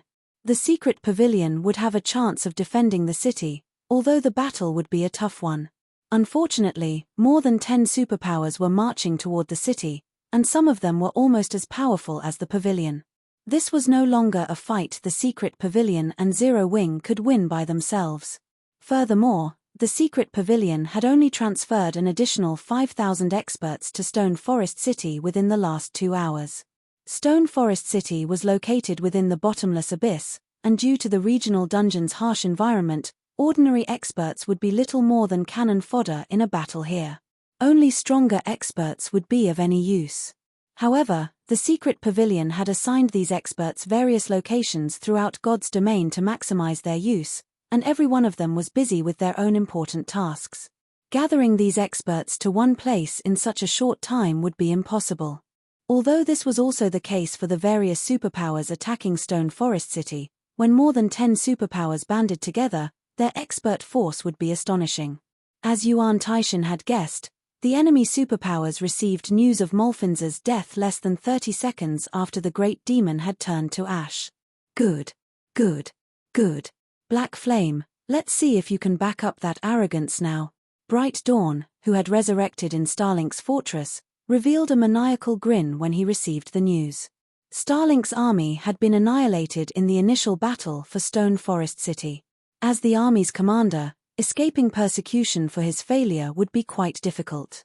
Although Starlink wouldn't kick him out of the guild due to his individual strength, his days as a vice-guild leader were likely numbered. The fact that he'd now get to watch Zero Wing lose Stone Forest City soothed his frustrated heart. Based on the latest report, 12 superpowers were marching their armies toward Stone Forest City. The 2 strongest forces among them were the Sky Dragon House and Pride Empire. The rest were on par with Crimson Emperor.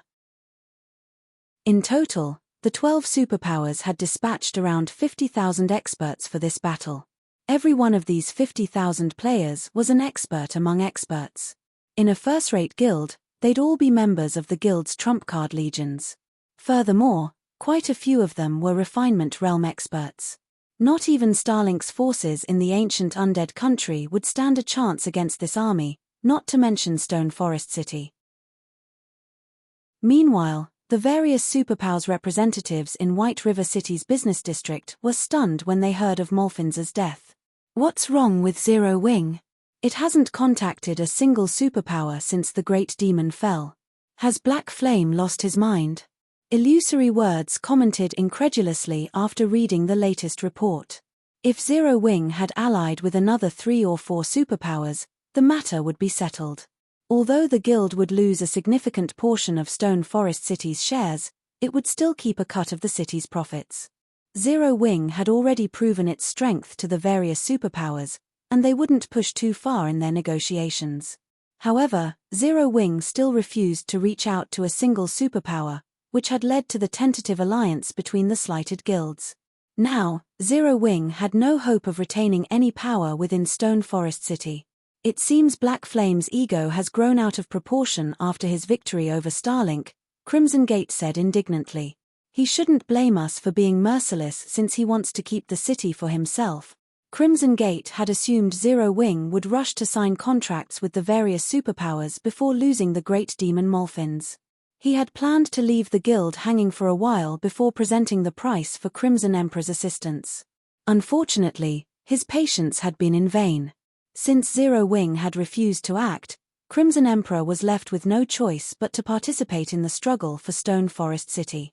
12 superpowers were marching toward the city, and after including the secret pavilion, Crimson Emperor wouldn't gain a large percentage of the city's shares. Every superpower upper echelon in White River City shared Crimson Gate sentiments. They were all furious over Zero Wing's behavior, almost inclined to contact their guild's armies and order their forces to head to Stone Forest City at full speed. In contrast, when Yuan Taishan received the report on the superpowers' movements, he paled to a sickly white.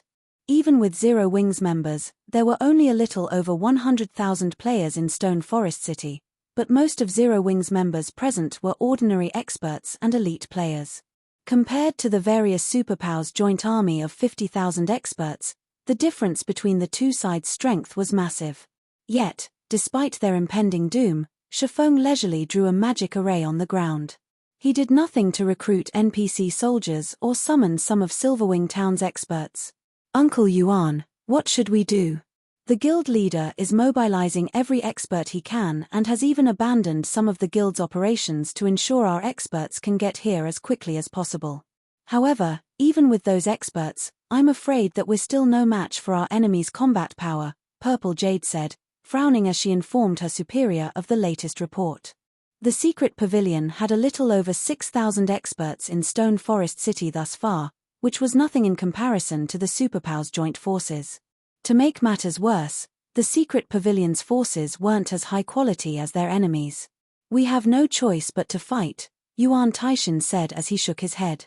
At that moment, Shifeng finally made the final stroke, completing his magic array. The array activated immediately, and another magic array, as large as Stone Forest City itself, appeared above the city. It glowed with a silver light, and the violent mana it contained made the experts in the city uneasy. As this array completed, pitch-black darkness, like a moonless night, swallowed the undead forest. After 5 seconds, a steadily growing spatial tear appeared above the city.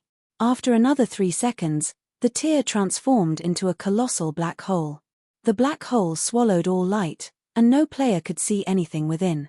However, they could feel an intense aura emerge from the phenomenon.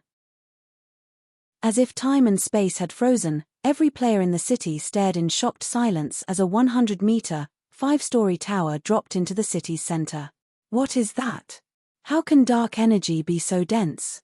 Yuan Taishan was astonished, unable to tear his eyes away from the tower that now graced Stone Forest City. Even he struggled to move while under the influence of the tower's aura. He'd be lucky to exhibit 10% of his combat power. In such a state, even an ordinary expert could defeat him.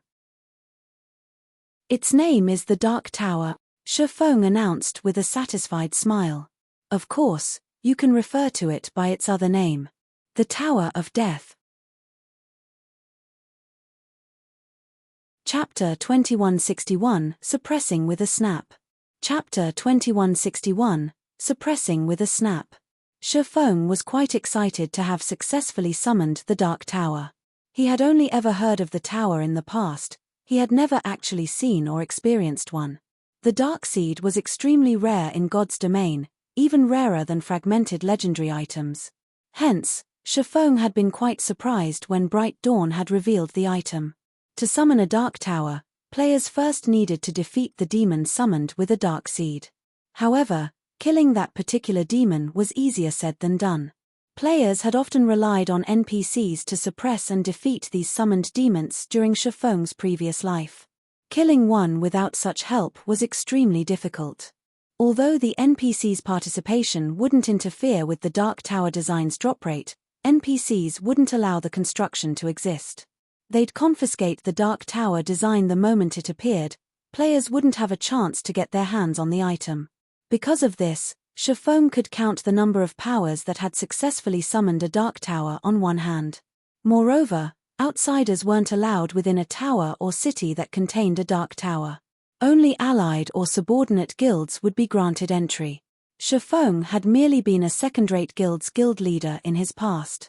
Even ordinary superpowers had been unreachable, not to mention top-ranked superpowers. They had simply lived in different worlds. Hence, Shifeng had never expected to summon a dark tower now. "We don't have much time left," guild leader Black Flame.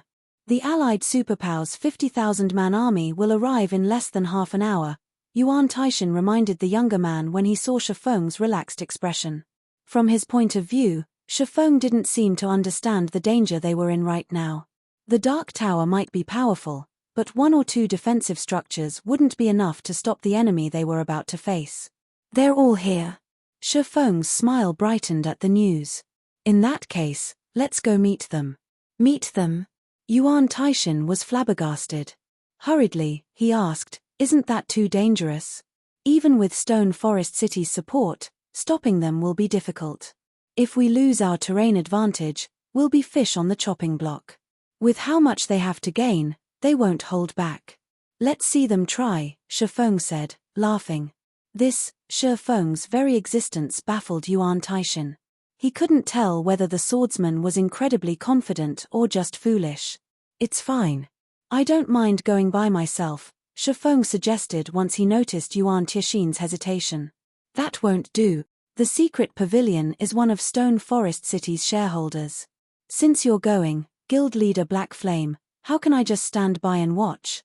Besides, if the secret pavilion makes an appearance, these superpowers might hold back out of fear, maintaining some pretense," Yuan Taishan said, shaking his head as he prepared to risk his life alongside Shifeng. He didn't think that meeting the various superpowers was altogether a bad idea. They hadn't reached Stone Forest City just yet, so they might have an opportunity to ally with a few of these invading superpowers. However, if they waited until the armies arrived and solidified their alliance, the secret pavilion and Zero Wing would lose any hope of holding the city. Following which, Shifeng and Yuan Taishan left Stone Forest City and made their way toward the various superpowers' armies, which had just entered the Undead Forest.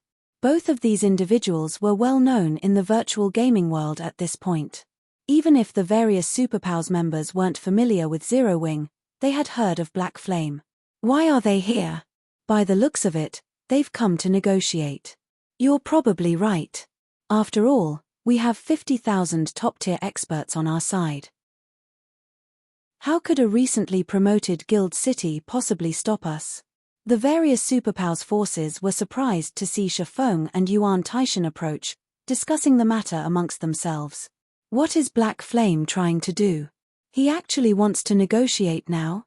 Illusory Words was astonished to see the two famous players emerge from between the trees. If they wanted to negotiate, they should have done so before the various superpowers armies had gathered. Now that these superpowers had combined their forces, convincing any of them to switch sides would be practically impossible. After all, they now had the initiative. "You actually have to ask." Crimson Gate replied with a sneer.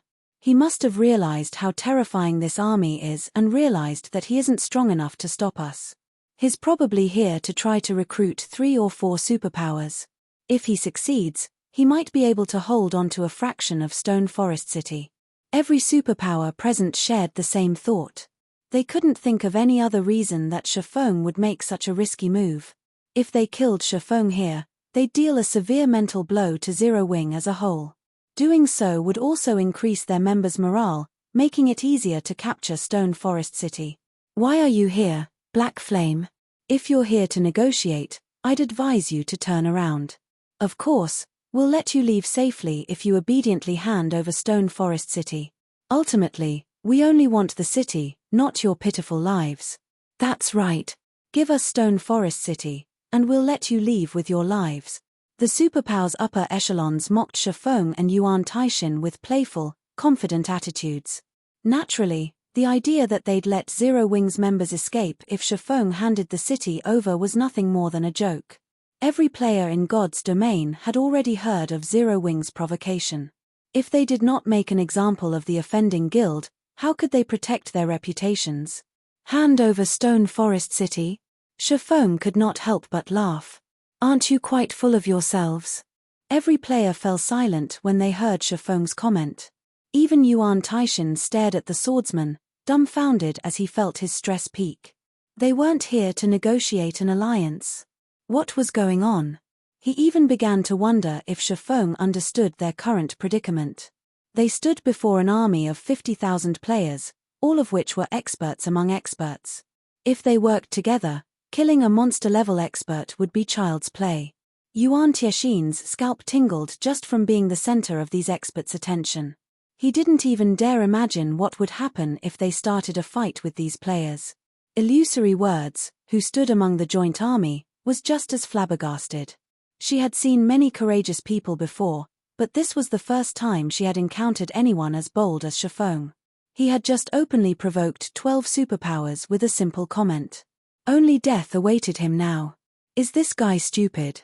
Does he really believe he's invincible? His only defeated Starlink.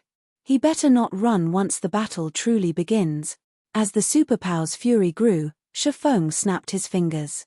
In response, Stone Forest Town's Dark Tower used its dark energy to manifest a vast darkness domain that enveloped the undead forest. All players within the domain, both friend and foe, felt an immense weight drag at their bodies, losing more than half of their combat power. Chapter 2162 No Different from Ants. Chapter 2162 No Different from Ants. Everyone panicked as the abrupt pressure swept through the undead forest. What's going on? Why have my attributes decreased? It's so hard to move. What did he do? After noticing the change, everyone focused on Shifeng in fear and confusion.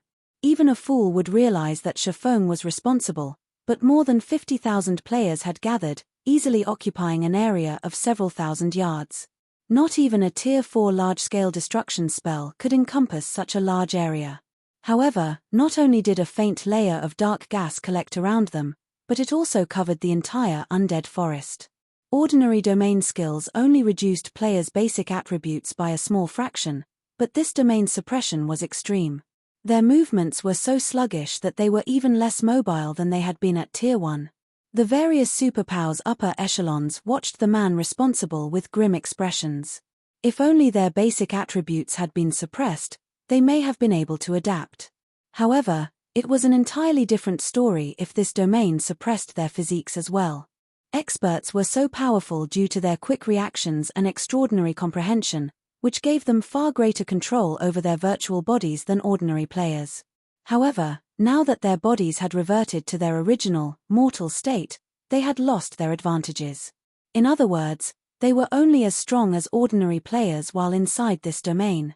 The ability is just as effective as the rumors made it out to be. When Shifeng sensed the changes to his own body, he could not help his rueful sigh. As an advanced construction, the Dark Tower had two abilities. One of these abilities was Darkness Domain. The Darkness Domain did not differentiate between friend and foe, affecting every creature within its range, covering a 100,000-yard radius. Violent dark energy filled the domain. Not only would this dark energy affect creatures' basic attributes, but it would also impact their reaction speeds, neural response times, and 5 senses. While bathed in this dark energy, expert players would lose all of their advantages over ordinary players. It was just as effective as a death sentence. This was also why players in the past had referred to the Dark Tower as the Tower of Death. Yuan Tiexin's eyes nearly fell from their sockets. He was even more astounded than the invading Superpowers members. He had been following Shifeng around all this time, so he understood what the man had done perfectly. What is this construction? How is it so powerful? Yuan Taishan could not help but turn, his gaze settling on the Dark Tower in the distance. Although he had recognized that the Dark Tower was extraordinary, he hadn't realized how truly horrifying it could be. The Dark Tower could actually level the playing field between expert and ordinary players. Ordinary players might not realize how amazing that was, but to the various superpowers, it was devastating. A large part of the reason for the superpowers' great strength was the number of quality of their experts, which far surpassed ordinary players. If one removed experts from the equation, then the various superpowers were simply wealthier and larger than their ordinary counterparts. The Dark Tower's ability would even allow an ordinary power to face off against a superpower. Although superpowers had more members than ordinary powers, they had to manage far more territory, and as a result, they could only station a limited number of players to each area under their control. There was also the fact that every location had limited resources. Even if a superpower wanted to, they couldn't afford to send all of their members to a single location. Doing so would negatively affect their development. Because of this, there really wouldn't be a major difference between superpowers and ordinary powers when it came to numbers. Do you still want to continue? Shifeng asked, casually sweeping his gaze over the players before him with neither joy nor sadness. It was as if this expert army was little more than grass on the roadside. They weren't enough to warrant a reaction. Before the Dark Tower, experts at Tier 3 and below were equal. The tower would even heavily suppress Tier 4 experts, significantly reducing the difference between them and ordinary players. This was why the Dark Tower was only second to peak constructions. The tower would have qualified as a peak construction if it recognizes friend from foe. Moreover, it would have been one of the most powerful defensive structures in the game. As Shifeng's gaze rested on each of them, fear began to overwhelm the superpowers members. The ability to transform 50,000 expert players into ordinary mortals was simply unheard of. However, the various upper echelons quickly stepped forward to salvage the situation. Do you think we only planned to rely on our expert players, Black Flame? That's right. You might have suppressed our experts, but we have more than players to besiege Stone Forest City. If Starlink could employ 3 mythic monsters and a dark seed, why wouldn't superpowers of their caliber be able to do anything less? Even if their expert players had lost their strength, their guilds could still launch a terrifying assault if they worked together. However, these threats were empty. In truth, they lost any intention of attacking the city. Even if they used everything in their arsenals to attack Stone Forest Town, they'd pay a high price to capture the city without the ability to rely on their experts. None of them could afford this outcome. It seems that it won't be long before another superpower rises in God's domain, Illusory Words said, smiling bitterly at Shifeng's serene expression. Recognizing that none of these superpowers had any desire to take action, it was clear that capturing Stone Forest City was no longer possible. They were merely trying to salvage what little pride they had left, hoping to gain a little profit off of Zero Wing through intimidation. Now that Zero Wing would hold Stone Forest City, it was guaranteed to become a superpower very soon. Crimson Emperor had strived over several decades to become a super first-rate guild. Zero Wing, however, was on the cusp of becoming one after just a couple of months, and that success was purely due to Shifeng. To think Stone Forest Town has such an ability. It's no wonder why he dared to approach us. Even Crimson Gate looked upon Shifeng with envy and admiration. He had lost any desire to refute Illusory Words. After all, she only spoke the truth. The conditions to become a superpower were not as harsh as those required of a super first-rate guild. As long as a superpower had enough financial strength and experts, it could rise as a superpower. As for a complete legacy, that wasn't very important. Now, as long as Zero Wing offered a portion of Stone Forest City's benefits, the various superpowers would withdraw, and the guild would retain the city's shares. Naturally, the city would generate astounding profits with the benefits it could offer, and based on the strength and potential Zero Wing had displayed, it would attract many powerful corporations interested in investing in a guild. Zero Wing would easily fulfill the financial requirement to become a superpower. Of course, it could amass enough experts with money. However, as Crimson Gate fell silent, Shifeng took the stage once more. Since you still refuse to leave, you can remain here forever, Shifeng said as he revealed a 7 Luminaries crystal, activating the Dark Tower's second ability. Demon God's Phantom. The 7 Luminaries crystal immediately turned to dust, and a gigantic magic array formed beneath Shifeng's feet. The array released an endless stream of dark energy that enveloped Shifeng. After a short moment, a 10-meter-tall giant emerged from the black smoke. It wore pitch-black armor, and 2 icy blue flames flickered through the gap in the giant's helmet. The giant's horrific aura bathed its surroundings in death and cold. Chapter 2163 Ancient Gods' Descent. Chapter 2163 Ancient Gods' Descent. Although the demon god Shifeng had transformed into was only 10 meters tall, a far cry from the size of Grand Lord and mythic ranked monsters, everyone gasped when they saw his new form. The aura Shifeng radiated was far too powerful. If an ordinary mythic monster's aura was seawater, Shifeng's was steel. Most of the experts in the Superpow's army couldn't even move when Shifeng's aura washed over them. To them, the swordsman felt like an ancient god that had just stepped onto the mortal plane. They were afraid and awestruck. None of them even dared to consider resisting this man. How is this possible? As the various Superpow's upper echelons took in Shifeng's new form, who loomed like the incarnation of an ancient god, they felt more than just the unprecedented pressure, they also felt their life ratings suppressed. Not even archaic species-ranked monsters radiated such an intense pressure. These upper echelons felt as if the person before them wasn't a player at all, but a true god. Tier 4. Just how many cards has he hidden? Yuan Taishin was utterly flabbergasted when he saw Shifeng's new form. For a moment, he even wondered if he were dreaming. Although the darkness domain Shifeng had activated was horrific, it was insignificant compared to this ability. After all was said and done, might was right in God's domain.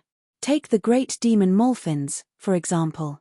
The various superpowers hadn't even dared to set foot in the undead forest due to the great demon's presence, yet even after they had been swallowed by the darkness domain, they had remained adamant of taking a cut of Stone Forest City.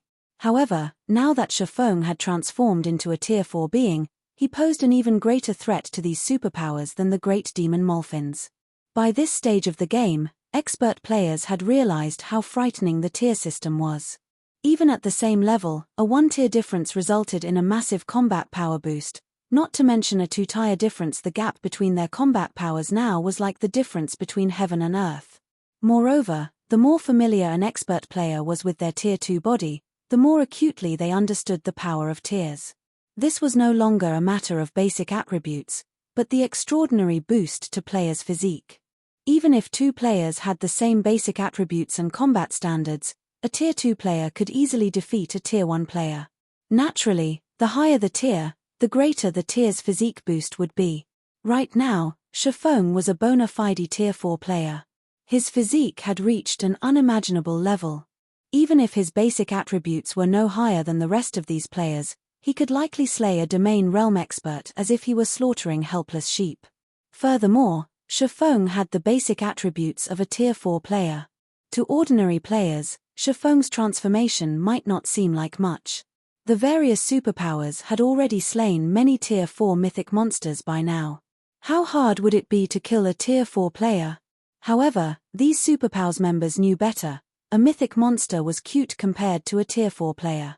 Unlike monsters, players could use the full potential of their strength. Some players could even surpass their limits in combat.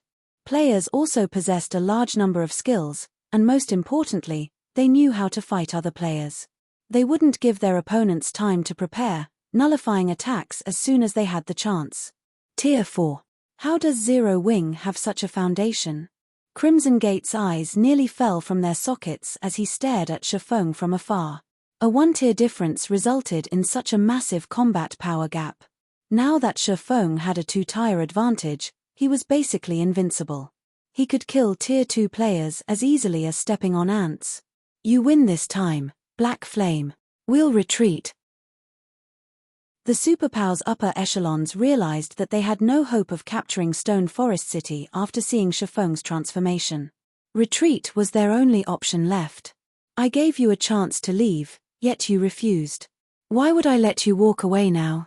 Shifeng asked as he took a step forward, his massive body instantly appearing 30 yards away. He then dashed for the joint army. Don't push your luck, Black Flame. Although we aren't a match for you, we are also capable of dispatching Tier 4 mythic combatant. If we focus on assaulting Stone Forest City, neither of us will benefit. That's right. Moreover, do you really want our guilds as your enemies? Shifeng's bloodlust enraged the various superpowers' upper echelons. They were overlords in God's domain. Although Shifeng's Tier 4 combat power was daunting, It was only a matter of time before they gained their own Tier 4 players. Shifeng could only retain his arrogance for a short time. They were already expressing a lot of respect for Zero Wing with their willingness to withdraw. Yet, Shifeng had no sense of propriety and wanted to kill them. So what if I do? Shifeng said, sneering as he increased his speed. He would have feared the various superpowers' wrath if he hadn't acquired the Dark Tower for Stone Forest City. It was true that as time passed, these superpowers would find more treasures and grow stronger. However, with the Dark Tower's protection, no power could threaten Shifeng's city before players reached level 100, and God's Domain's rare resources were limited. The competition for these resources would only become increasingly intense. It was only a matter of time before Zero Wing had to face these superpowers. Since the various superpowers would become his guild's enemies sooner or later, he might as well kill some of their members now, weakening his enemies and strengthening his guild. Black Flame.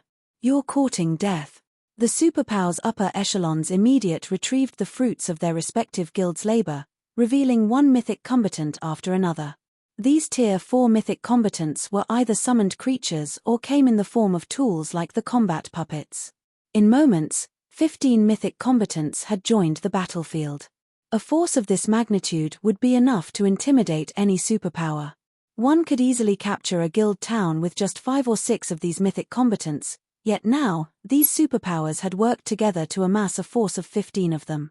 Even destroying a superpower's nurtured basic city wouldn't pose much of a problem with such a force. Of the 15 mythic combatants, 6 moved to surround Shifeng, while the remaining 9 charged toward Stone Forest City. The Zero Wing and Secret Pavilion members in the city paled as they watched these beings run toward them.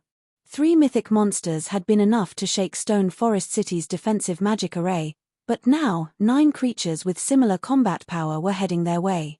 Black Flame, you will pay for your foolishness. The various superpowers' upper echelons sneered as they controlled their mythic monsters to charge at Stone Forest City at full speed. Are you so sure about that? Shifeng asked, swinging his sword at the 9 mythic combatants before they could split up to attack independently. Shadow Blade. 9 shadowy blades collided with the mythic combatants, effortlessly slicing through them, before the beings flew through the air and slammed into the ground some distance away. How is this possible? The superpowers members gaped in shock. Those were mythic combatants they were talking about, and Shifeng had defeated 9 of them so easily. Despite how much they wanted the scene to be an illusion, they had no choice but to acknowledge the truth before them. After resolving the threat against Stone Forest City, Shifeng turned and swung his sword at the 6 remaining mythic combatants. Swords Transmigration. This time, 2 of the 6 mythic combatants, which had been thrown, sustained severe injuries, and their combat powers plummeted. Although the exchange had been brief, everyone understood that the 15 mythic combatants were no match for Shifeng. They couldn't even get past the swordsman, much less destroy Stone Forest City. They had sorely underestimated Shifeng's combat power. Chapter 2164, Devil. Chapter 2164, Devil. Every player was overwhelmed with shock and horror after watching Shifeng toy with 15 mythic combatants like they were infants. Although they had known that a Tier 4 player would be more powerful than a mythic monster, they hadn't expected Shifeng to be this strong. Logically, a Tier 4 player's combat power should only be slightly greater than a mythic monster's. Once they reached the Tier 4 standard, monsters' combat power rose to a new level. Including monsters' natural attribute advantage, Tier 4 players of the same level should have a hard time facing 3 or 4 mythic monsters at the same time. However, Shifeng had suppressed 15 mythic combatants with little to no effort. It was simply unbelievable. Of course, Shifeng wasn't particularly surprised. Activating Demon God's Phantom cost a 7 luminaries crystal. Moreover, its user could only activate the skill once a day, and it only lasted 4 short hours. During that time, the skill would forcibly elevate the target player by 2 tiers to a maximum of Tier 4 peak rank. The skill also upgraded a player's life rating to Ancien Fiend at maximum. Because of Shifeng's normal tier and life rating, Demon God's Phantom could only elevate him to Tier 4 upper rank, which was still far from the skill's maximum. Normally, Only Tier 3 players could exhibit the skill's full potential. Even so, a Tier 4 upper rank player's combat power was more than enough to take out 15 mythic combatants. God's Domain hadn't launched that long ago, and players hadn't yet reached Tier 3, so they had no idea what happened at that tier and beyond. Tier 4 players had still been considered peak experts even a decade after God's Domain's launch. Ordinary second-rate guilds hadn't even had any Tier 4 players in their ranks, and in first-rate guilds, Tier 4 players had been upper echelons, tasked with safeguarding the guild's neutral towns. Once players reached Tier 4, their combat power would undergo a qualitative transformation with each minor threshold they crossed. It was like the difference between ordinary monsters and ancient fiends. Although these superpowers had summoned quite a few Tier 4 combatants, all 15 of them were at the lower rank. They weren't even Tier 4 intermediate rank. How were they supposed to defeat a Tier 4 upper rank player? Purely comparing combat power, Shifeng was only slightly weaker than Molfin's when the Great Demon had been at his peak. Hence, killing 15 Tier 4 lower-rank combatants wasn't an issue for Shifeng in this state. Because of the skill's limited duration, Shifeng had no plans to drag out this fight. He immediately and violently attacked one of the summoned mythic monsters. With the huge difference between their combat power, the mythic monster was utterly powerless against Shifeng, and every one of the swordsman's attacks obliterated a visible chunk of the monster's HP. The mythic monster's HP fell by 20% after a few seconds. At this rate, Shifeng would finish it off in less than a minute. Zero Wing's rise is guaranteed now. Illusory Words sighed ruefully as she watched the mythic monster rapidly lose HP from a safe distance. 15 mythic combatants. Facing such a force would be a disaster to any superpower, yet they couldn't even pose a threat to Shifeng. Now, it was clear that capturing Stone Forest City was impossible for any superpower. With the city under its control, Zero Wing would have no issues acquiring resources or funds for its development. If Crimson Emperor hadn't been so greedy and negotiated with Zero Wing before Molfin's death, it might not have secured Stone Forest City's shares, but it could have secured some discounts and shops within the city. Unfortunate Carrot the guild would have to leave empty-handed. In contrast, the powers that had formed a close relationship with Zero Wing were truly blessed, especially Unyielding Soul. With Stone Forest City's help, Unyielding Soul could stand on the same stage as Starlink in the Dark Knight Empire in the future. Retreat. Everyone, retreat immediately. With one of the mythic monsters so close to death, the superpower's upper echelons hastily commanded a retreat. If not even their mythic combatants stood a chance against that monstrous swordsman, their players wouldn't fare any better. Shifeng was still occupied with the 15 mythic combatants. If they waited until these beings died, they would lose their chance to escape. As soon as the upper echelons issued the command, the army of 50,000 experts spread out and ran for the Undead Forest's exit. They're finally retreating. Yuan Taishin released a sigh of relief as he watched the invading players flee. Although he understood that these superpowers had lost any hope of capturing Stone Forest City the moment Shifeng had proven capable of single-handedly suppressing 15 mythic combatants, he couldn't help his shock at watching the 50,000 peak experts run for their lives. Don't think you can get away so easily. Noticing the fleeing players, Shifeng threw the mythic combatants around him with a powerful blow before charging at the escaping army. Mythic combatants might be powerful, but even they would need quite some time to destroy Stone Forest City's defensive magic arrays. Moreover, these mythic combatants had been summoned with consumable items. They were as good as lost. Even if he killed them, the invading superpowers wouldn't suffer any more than they already had. Furthermore, these mythic beings wouldn't drop any items when they died. But an army of players was a different story. Even within their superpowers, these players were experts among experts. The offending superpowers would suffer dearly if these experts died. Since the various superpowers had banded together to attack Stone Forest City once already, there was no guarantee that they wouldn't do it again. Naturally, he needed to teach them a painful lesson to ensure they wouldn't cause trouble in the future. Black Flame. Do you really want to become our enemy? The superpower's upper echelons panicked as they watched Shifeng dash toward them. They began to reveal one card after another, activating suppression and defensive magic arrays to slow Shifeng down. Some even used Tier 4 offensive magic scrolls against the incoming swordsman. "So what if I do?" Shifeng replied with a sneer, showing no intention of stopping. Whether it was magic arrays or Tier 4 offensive spells, all were useless against Shifeng. Current players simply couldn't hope to contend with a Tier 4 upper-rank existence. Shifeng brandished his swords, countering the magic arrays and incoming spells with a few hits. They then proceeded toward the fleeing mass of players, ruthlessly massacring everyone in his path. Even at their peak, these expert players were no match for Shifeng, but suppressed by the Dark Tower, they were utterly powerless. Lunatic. How is that a lunatic? He's practically the devil incarnate. He'll definitely regret this. The Superpowers experts were horrified as they watched Shifeng slaughter their allies. They couldn't believe that this player actually dared to attack so many superpowers at the same time. Not even the secret pavilion would be so bold. On the other hand, Zero Wings members in Stone Forest City felt their excitement and joy reach a tipping point. Reverence for their guild leader overwhelmed them, and their pride as members of Zero Wing reached new heights. "All hail the guild leader. Our guild leader is invincible." One man suppressed 15 mythic combatant. One man made 50,000 experts flee for their lives. Who else in God's domain could possibly accomplish such a spectacular feat? Chapter 2165, Tide Changes. Chapter 2165, Tide Changes. Dark Knight Empire, Dark Knight City. Vendors' cries filled the business district.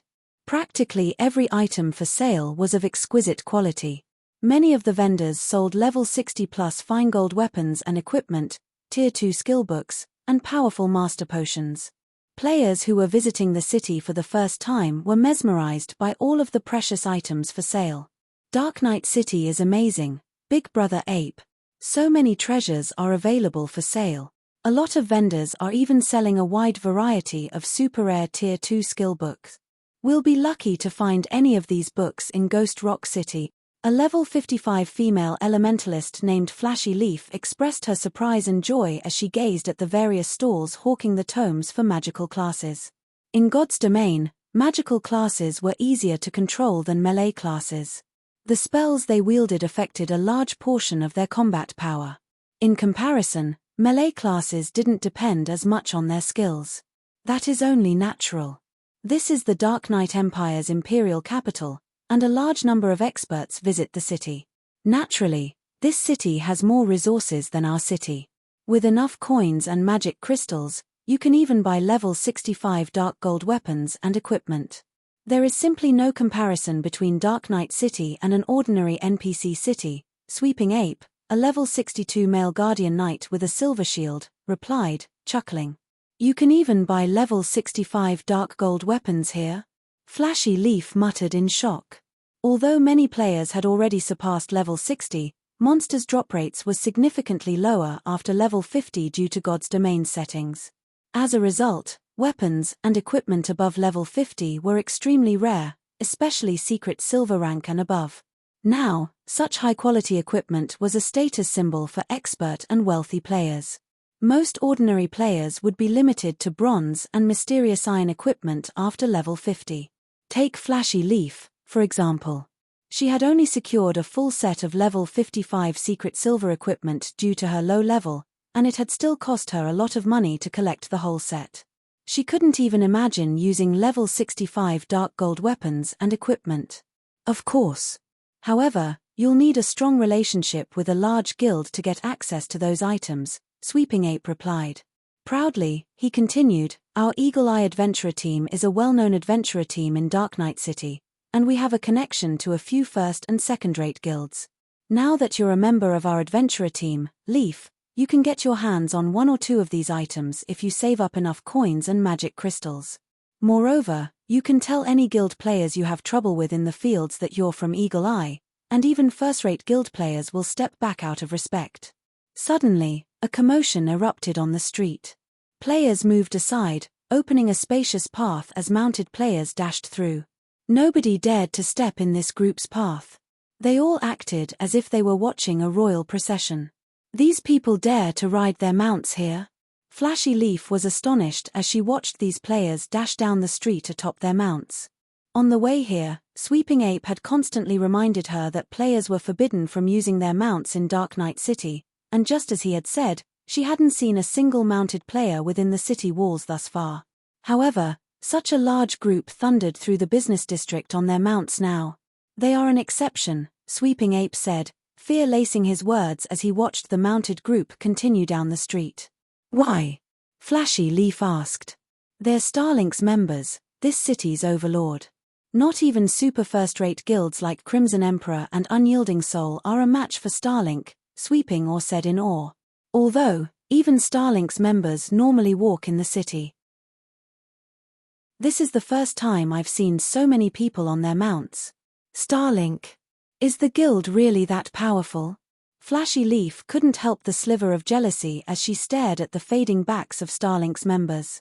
Other players new to Dark Knight City felt the same as they watched Starlink's members pass. Some even played with the thought of joining the guild. Starlink is that powerful. The guild is king in Dark Knight City, Sweeping Ape confirmed. However, a masked, level 65 ranger flashed the Guardian Knight a disdainful look when he saw Sweeping Ape's glowing excitement. King?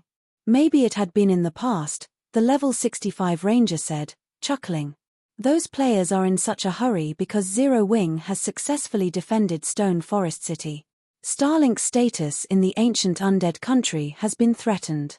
I doubt it will be long before Stone Forest City replaces Starlink's fortress as the most popular spot in the neutral map. Replace Starlink? How is that, posse? Sweeping Ape instinctively tried to rebuke the masked ranger and mock the man for his ignorance, but when he saw the black tiger logo on the ranger's cape, he snapped his jaws shut. The Evil Tiger Adventurer Team? The Dark Knight Empire had countless adventurer teams, which rose and fell at a moment's notice. The Evil Tiger Adventurer Team, however, had survived in the Dark Knight Empire since God's Domain's launch. It was also the Empire's publicly acknowledged third-ranked adventurer team. Even first-rate guilds' guild leaders treated its members with respect. The Evil Tiger Adventurer Team was leagues above the Eagle Eye Adventurer Team. You'll find out if it's possible or not soon enough, but I'd advise that you begin to prepare. Major changes are coming to the Dark Knight Empire, the masked ranger said as he glanced at Sweeping Ape and Flashy Leaf. He turned away from the two and continued on his way. Big Brother Ape, is he telling the truth?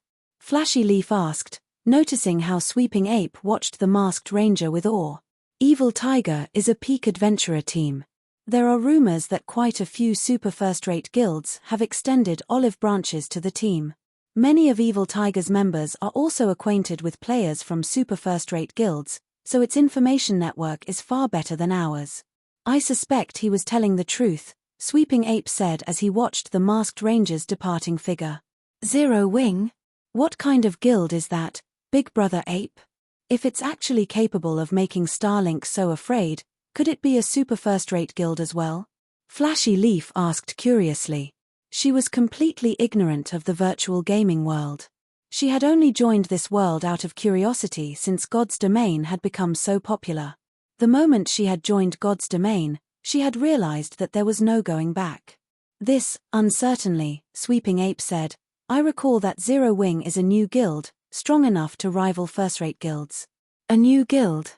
Does that mean we have a chance of joining it? Flashy Leaf asked. Maybe. Sweeping Ape turned to Flashy Leaf, speechless. He had gone to great lengths to recruit Flashy Leaf for the Eagle Eye Adventurer team, and now, she was interested in joining Zero Wing. While Dark Knight City's players discussed the prior commotion and latest news, the various large guilds' residences in the Empire had fallen into utter chaos. Not long ago, they had learned that Zero Wing had defeated the various superpowers' joint army, slaying more than 10,000 expert players and solidifying its position in Stone Forest City. Chapter 2166, War's Conclusion. Chapter 2166, War's Conclusion. Starmoon Kingdom, Starmoon City. One team after another appeared in the teleportation hall, all comprised of level 65 or above experts. Even the weakest piece of equipment on these experts was level 60 secret silver rank. However, these players didn't linger in Star Moon City's teleportation hall, quickly moving to other platforms and teleporting to the kingdom's other cities. With careful observation, one would recognize these players as adventurer team members. Many were even from well-known adventurer teams. Other players in the teleportation hall were stupefied. They didn't understand why so many adventurer teams from other kingdoms and empires were visiting Star Moon Kingdom. While Star Moon City's players wondered about the odd flood of adventurer team players, a level 67 man sat in a top-floor VIP room in one of the teleportation hall's advanced restaurants. Quietly, he took this all in, envy and sorrow in his gaze. If the city's players saw this man, they'd likely be taken aback. He was none other than Galaxy Past, the Star Alliance's guild leader. By this point, the Star Alliance had become Star Moon City's king. After this battle's conclusion, it's likely impossible for anyone to pressure Zero Wing within Star Moon Kingdom, Galaxy Past enviously lamented as he watched the numerous teams teleport in and out of the teleportation hall. Shi Feng had recently defeated the various superpowers joint army, and news of his victory had yet to reach Star Moon Kingdom's general populace. However, as one of the secret pavilion's subordinate first-rate guilds, the Star Alliance had heard of the outcome almost as soon as the battle had ended. He certainly hadn't expected this outcome. He truly hadn't thought that Zero Wing would be capable of standing against such a force. Zero Wing's Stone Forest City was akin to a diamond mine. The troublesome guild would never have to worry about needing funds again. With the city's income, Zero Wing could easily support its current level of development, which meant it had resolved its sole weakness within Star Moon Kingdom. From now on, even the various superpowers would find it exceedingly difficult to pressure the guild in its own kingdom. Moreover, doing so wouldn't gain them much. At this point, he'd be hard-pressed to find a superpower that was willing to make such a trade. First-rate guilds like the Star Alliance dreamed of achieving such power, but now, a new guild, one that had only established after God's Domain's launch, had been the one to realize this dream. No one could have imagined that Zero Wing would have struck back as soon as Starlink had tried to hinder the guild's development in Star Moon Kingdom and successfully deal such a fierce blow. Starlink's fortress in the ancient undead country was basically crippled. Even if that is the case, guild leader, Zero Wing will have more problems to deal with now. Honestly, Starlink hadn't taken Zero Wing seriously, but now, with Stone Forest City in its way, Starlink will view the Zero Wing as a sworn enemy. Moreover, Zero Wing has provoked more than a handful of superpowers this time. I doubt the guild will find moving forward to be more difficult than expected, Purple Jade said. Galaxy Past did not try to refute Purple Jade's logic. In his opinion, Zero Wing's retaliation against Starlink's bullying had been splendidly carried out. Even before Zero Wing had taken action, the two guilds had shed all pretenses. Increasing their hatred for each other wouldn't change things over much. However, the fact that Zero Wing had slaughtered the superpowers joint forces would come back to bite it. Those superpowers might be helpless against Stone Forest City and Zero Wing, but the undead forest was a small fraction of the bottomless abyss. The God Mode regional dungeon had other areas, and exploring those areas would require particularly powerful experts.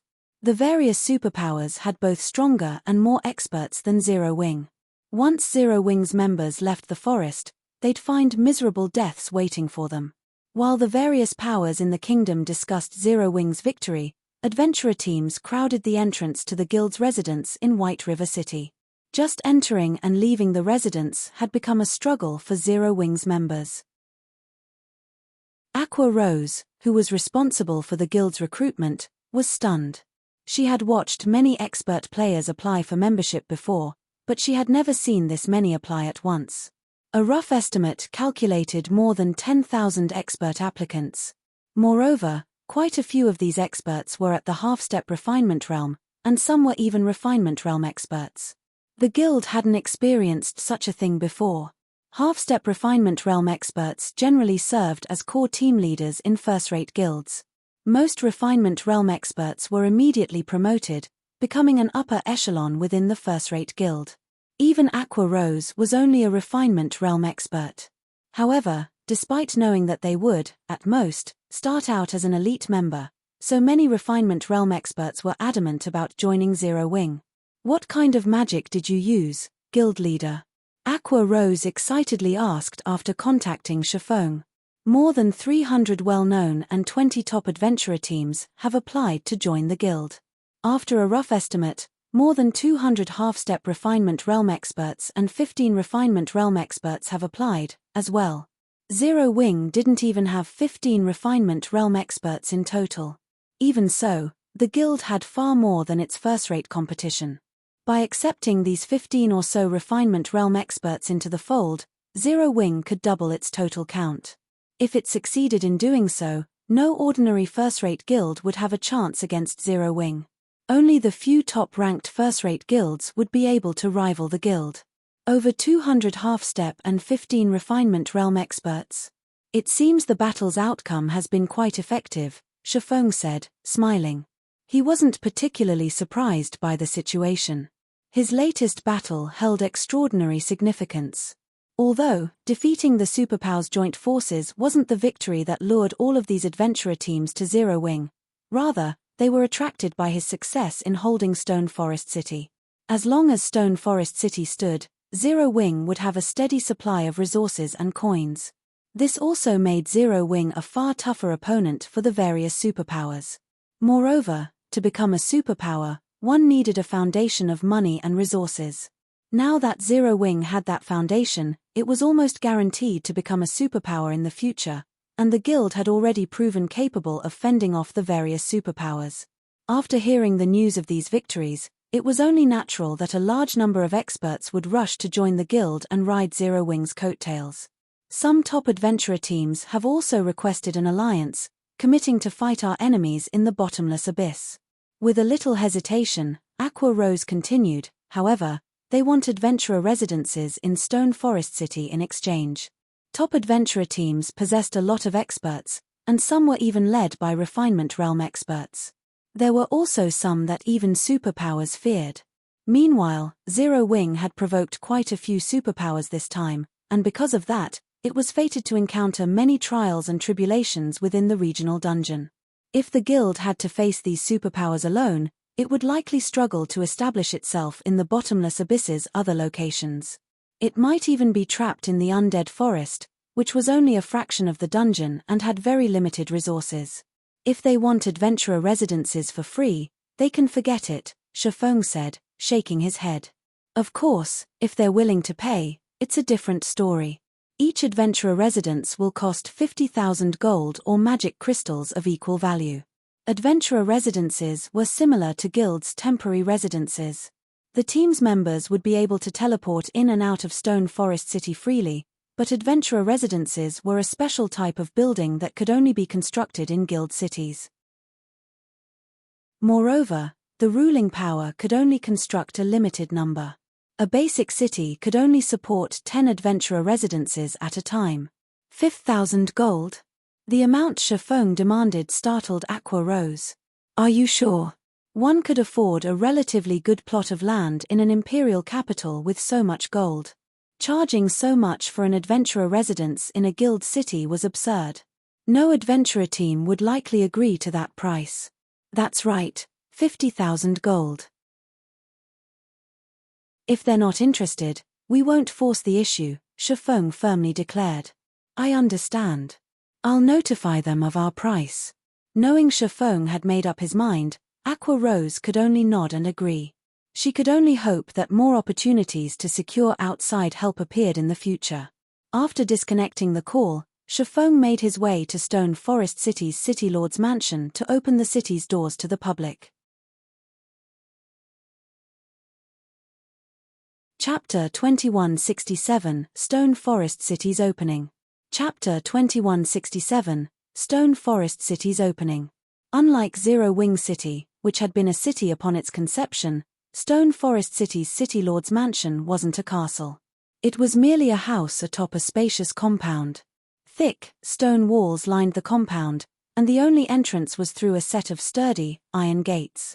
2 Tier 2 NPC soldier parties stood guard. When Shifeng arrived, the NPCs opened the gates for him and respectfully welcomed him to the mansion. Sure enough, This city lord's mansion is far more secure. Shifeng could not help his rueful sigh when he saw the water barrier beyond the gates. The isolation barrier. Not even Zero Wing City had this mechanic.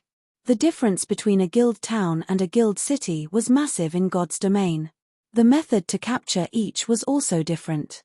To capture a guild town, one simply needed to claim the town token from the ruling guild's residents, but to capture a guild city, players needed to secure the city lord's mansion. While the difference between the two might not seem large, it was like the difference between heaven and earth. The first reason for this gap was the difference in their magic arrays. A guild had to set up the defensive magic array around its residence itself, and advanced defensive magic arrays were particularly difficult to acquire. However, a city lord's mansion came equipped with its own defensive magic array, and it was even stronger than the magic barrier that protected the city. Only, it stored far less mana, so it couldn't last as long as the city's defensive magic array. The second reason was that no guild residence, regardless of how powerful it was, could affect a city's performance, but the city lord's mansion would. The city lord's mansion acted as the city's heart. The stronger it became, the stronger the city would be. However, upgrading a city lord's mansion wasn't easy. Doing so required a lot of money and super rare resources. This was why guild cities' development in God's domain was generally quite slow. Guild towns, in comparison, only needed popularity, money, and players. Normally, guild cities that had grown from advanced towns were much stronger than directly built guild cities. Needless to say, a guild city promoted with a gold town promotion order would be even stronger. The isolation barrier before Shifeng was the best proof of this.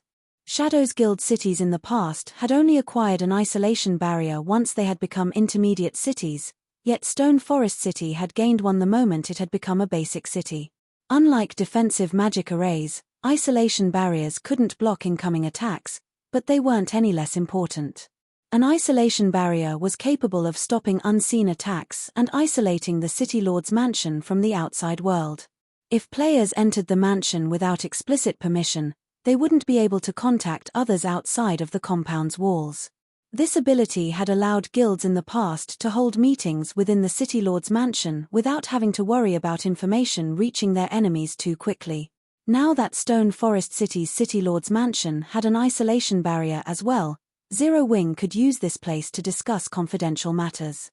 The guild wouldn't need to take the numerous precautions it usually did when preparing for an important operation, and it could afford to consider even riskier plans. Shifeng entered the city lord's mansion, greeted by a garden filled with plants and flourishing flowers. Birdsong and floral fragrance filled the air. The garden had an easy-to-capture vibe, a stark contrast to Zero Wing City's heavily fortified city lord's mansion. But Shifeng remained unperturbed. After all was said and done, Stone Forest City had only recently become a city.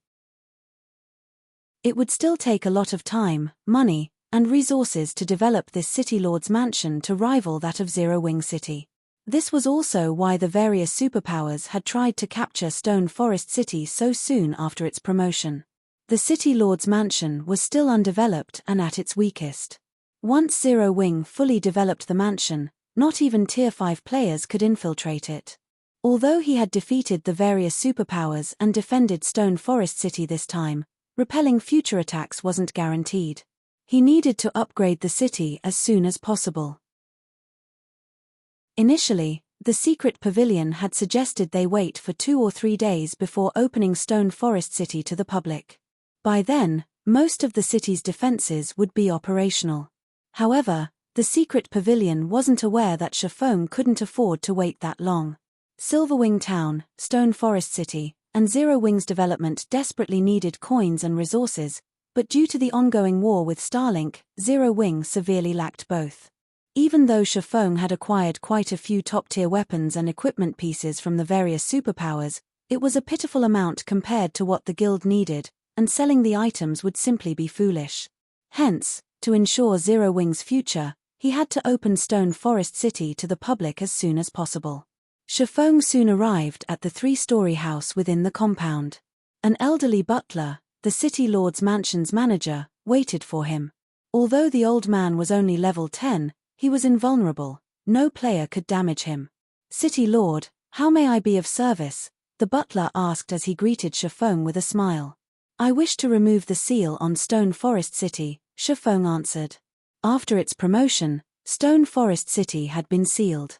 Without the owner's permission, players would have to destroy the city's defensive magic array and walls to get into the city. If he wanted to attract visitors, he'd have to remove the seal. "I will see to it immediately, but once the seal has been lifted, how much would my lord like to charge as an entry fee?" the butler asked. "With Stone Forest City's current scale, the lowest entry fee available to you is 40 copper coins." "The lowest is 40 copper?" Shifeng could not help but chuckle. What about the highest? He had gone to great lengths to relocate Stone Forest Town to the bottomless abyss. He had even upgraded it into a city. Naturally, he couldn't charge the lowest entry fee. Currently, you can collect up to 3 silver per person. If you wish to raise the entry fee further, you will first have to upgrade the city, the butler explained. In that case, set it to 3 silver, Shifeng decided without hesitation. Players couldn't set a city's entry fee to any amount they desired in God's domain. There were lower and upper limits, and the city's geographical surroundings and development determined these limits. When Zero Wing City had first established, the lower limit had only been 30 copper, yet Stone Forest City's was 40 copper. To attract more players to Zero Wing City, Shifeng had initially set the entry fee to the minimum, gradually raising it as more players arrived. Now, players had to pay 80 copper to enter Zero Wing City. However, Stone Forest City's situation was different. It rested on the bottomless abyss's first underground floor, and it was almost guaranteed that only a small number of players would visit. Unfortunately, that meant that he couldn't choose the lowest entry fee available. He wouldn't make any money if he did. Furthermore, Stone Forest City was the only rest area in the God Mode regional dungeon, and unlike Zero Wing City, this city was essential for the players that wanted to grind in the area. "Understood. I'll get it done immediately." The butler bowed before leaving. In less than 5 minutes, a regional system announcement alerted all players in the Undead Forest that Stone Forest City was officially open. Chapter 2168, Not Like a Superpower, but Superior. Chapter 2168, Not Like a Superpower, but Superior. Once the seal on Stone Forest City had lifted, Shifeng began to draft a construction plan for the city. Although Stone Forest Town had already contained a lot of buildings, it had grown several times after its promotion. As a result, Stone Forest City looked empty and could, at most, only accommodate 1 million players. This was the downside to a promoted city. A built city, on the other hand, didn't have this problem. Although Stone Forest Town had more than enough buildings to accommodate visiting players, its visitors wouldn't be limited to experts as mainstream players reached higher levels and improved their equipment. Eventually, even ordinary players would be able to grind in the bottomless abyss's first floor with ease. It was necessary to plan the city's constructions ahead of time to ensure that players had what they needed to live and rest in Stone Forest City. Not only would careful planning increase the value of the city's shops and private housing, but it was also of the utmost importance for the city's development. While Shifeng planned the city's layout in the City Lord's mansion, the powers from the kingdoms and empires near the ancient undead forest received news of Stone Forest City's grand opening. For a time, these powers were in an uproar. Zero Wing is actually opening such a precious city to the public? Has the guild gone mad? How generous. That's a God Mode regional dungeon we're talking about. I can't believe Zero Wing is letting just anyone into the city. Just what is Zero Wing thinking? The many powers that had watched the battle for Stone Forest City knew how significant the city was. Whoever owned Stone Forest City would have a massive advantage when exploring the bottomless abyss.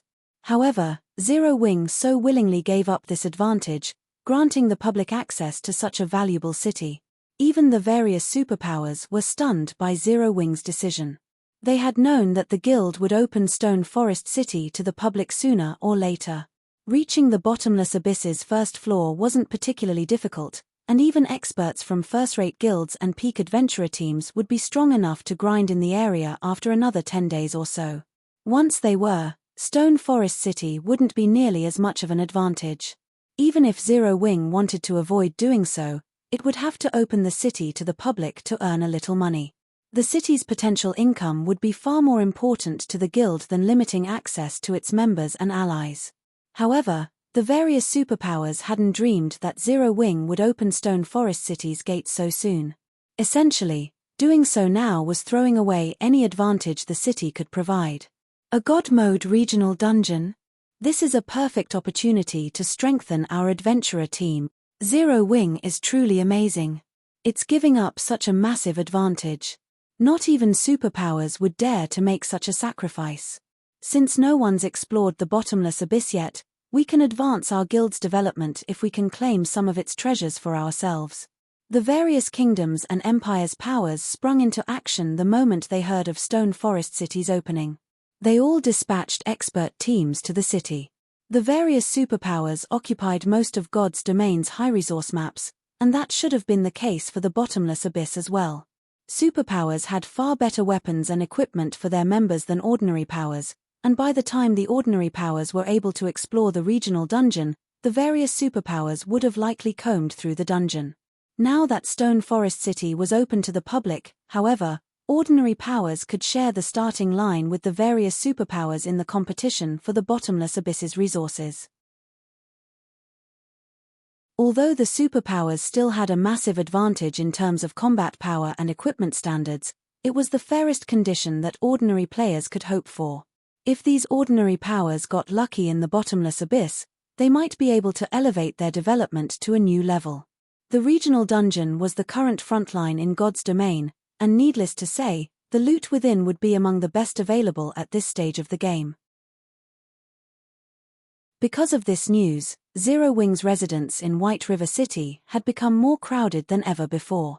Players joined the growing crowd outside of the residence's entrance almost as fast as the seconds ticked by. They filled the several streets around the residence, stupefying players who visited the city for the first time. Meanwhile, Unyielding Heart and Mu Lingshaw, who had finally made it into the residence, couldn't stifle their rueful sighs as they observed the current atmosphere within. Although powers seeking refuge or alliances visited the various superpowers' residences as well, their traffic was nothing compared to the number of representatives currently in Zero Wing's residence. They had already counted more than 100 representatives thus far, including upper echelons from first and second-rate guilds. First and second-rate guilds might be insignificant to the various superpowers, but that was only true when 2 or 3 of these guilds gathered. If dozens of first and second-rate guilds banded together, not even a super guild could afford to underestimate them. Unyielding Heart and Mu Lingshaw even felt as if their positions had been reversed. It felt as if Zero Wing were the superpower here, and Unyielding Soul was simply an ordinary power seeking refuge. Almost every first and second-rate guild upper echelon in the residence felt the same. They had all assumed that they stood on equal footing with Zero Wing and that the guild wasn't yet a superpower, even if it were stronger than a first-rate guild. But looking at it now, they realized how naive the thought was. Although Zero Wing might not have the strength of a superpower, it possessed a foundation that no superpower could match. Despite its lower status, it was, in fact, more powerful. Bottomless Abyss, Stone Forest City. After working in the City Lord's mansion for nearly 2 hours, Shafong received a call from Aqua Rose and Gentle Snow. Guild leader, over 100 powers have visited our residence in the Black Dragon Empire to discuss potential cooperation. 5 of them are first-rate guilds, and 17 are second-rate guilds. Should we agree to their offers? Gentle Snow asked. We're seeing roughly the same situation in White River City, guild leader, although 2 superpowers have also visited. One of them is Unyielding Soul. Both superpowers are requesting garrison rights in Stone Forest City, and they've offered considerable benefits in exchange, Aqua Rose said, unable to contain her excitement. If Zero Wing accepted the benefits these guilds offered, the guild would undergo a qualitative transformation. Although it couldn't match a superpower's reach, it wasn't far off. So many powers have visited. Even Shafong was a little surprised to hear the 2 vice guild leaders' reports. Although he had recognized how tempting Stone Forest City would be to the various powers, he hadn't expected it to attack so many. What should we do, guild leader? Aqua Rose and Gentle Snow asked, staring at Shifeng as they desperately waited for his answer. Too many powers had approached the guild for partnerships for them to handle. Even if Stone Forest City was a basic city, it couldn't accommodate so many guilds. It would be fortunate if the city housed a total of 5 guilds right now. Since so many powers have approached us, it would be a waste to turn them away. After giving the matter some thought, Shifeng grinned and said, "The various superpowers have their own chamber of commerce. In that case, Zero Wing will establish its own. We'll call it the Candlelight Chamber of Commerce. If these powers want a partnership, they'll have to join our chamber first. Then, we'll cooperate as members of a chamber of commerce typically do." Zero Wing had certainly benefited from its membership with the secret chamber of commerce, but after getting kicked out once already, Shifeng knew that Zero Wing needed a chamber of its own. Zero Wing hadn't been able to fulfill the conditions of creating a chamber of commerce previously, but now that the ability to do so presented itself, he couldn't miss this opportunity. What if they demand to garrison in the city? Aqua Rose had already spoken with quite a few major powers representatives, so she knew that they aimed to secure a residence in the city for their guilds. Unfortunately, simply joining the Candlelight Chamber of Commerce wouldn't fulfill that wish, in which case, these powers might refuse to join. We'll follow the secret Chamber of Commerce's example then. They will only gain the right to garrison in Stone Forest City if they join the Candlelight Chamber of Commerce as advanced members. Normal members, on the other hand, will enjoy a 20% discount on the city's entry fees, Shifeng said, chuckling. The more they contribute, the more they will gain. I'm sure they won't have any complaints. Aqua Rose and Gentle Snow's eyes glowed with elation and realization upon hearing Shifeng's decision. This was undoubtedly a solid solution. If this plan succeeded, Zero Wing's sales channels would reach unprecedented heights. Not even ordinary superpowers would be a match for it. Even without Stone Forest City's profits, the guild would be able to develop smoothly by relying on the income from the Candlelight Chamber of Commerce. You're tuning in to the Celestial War YouTube channel. Don't forget to subscribe and join us on this journey to catch the most captivating stories,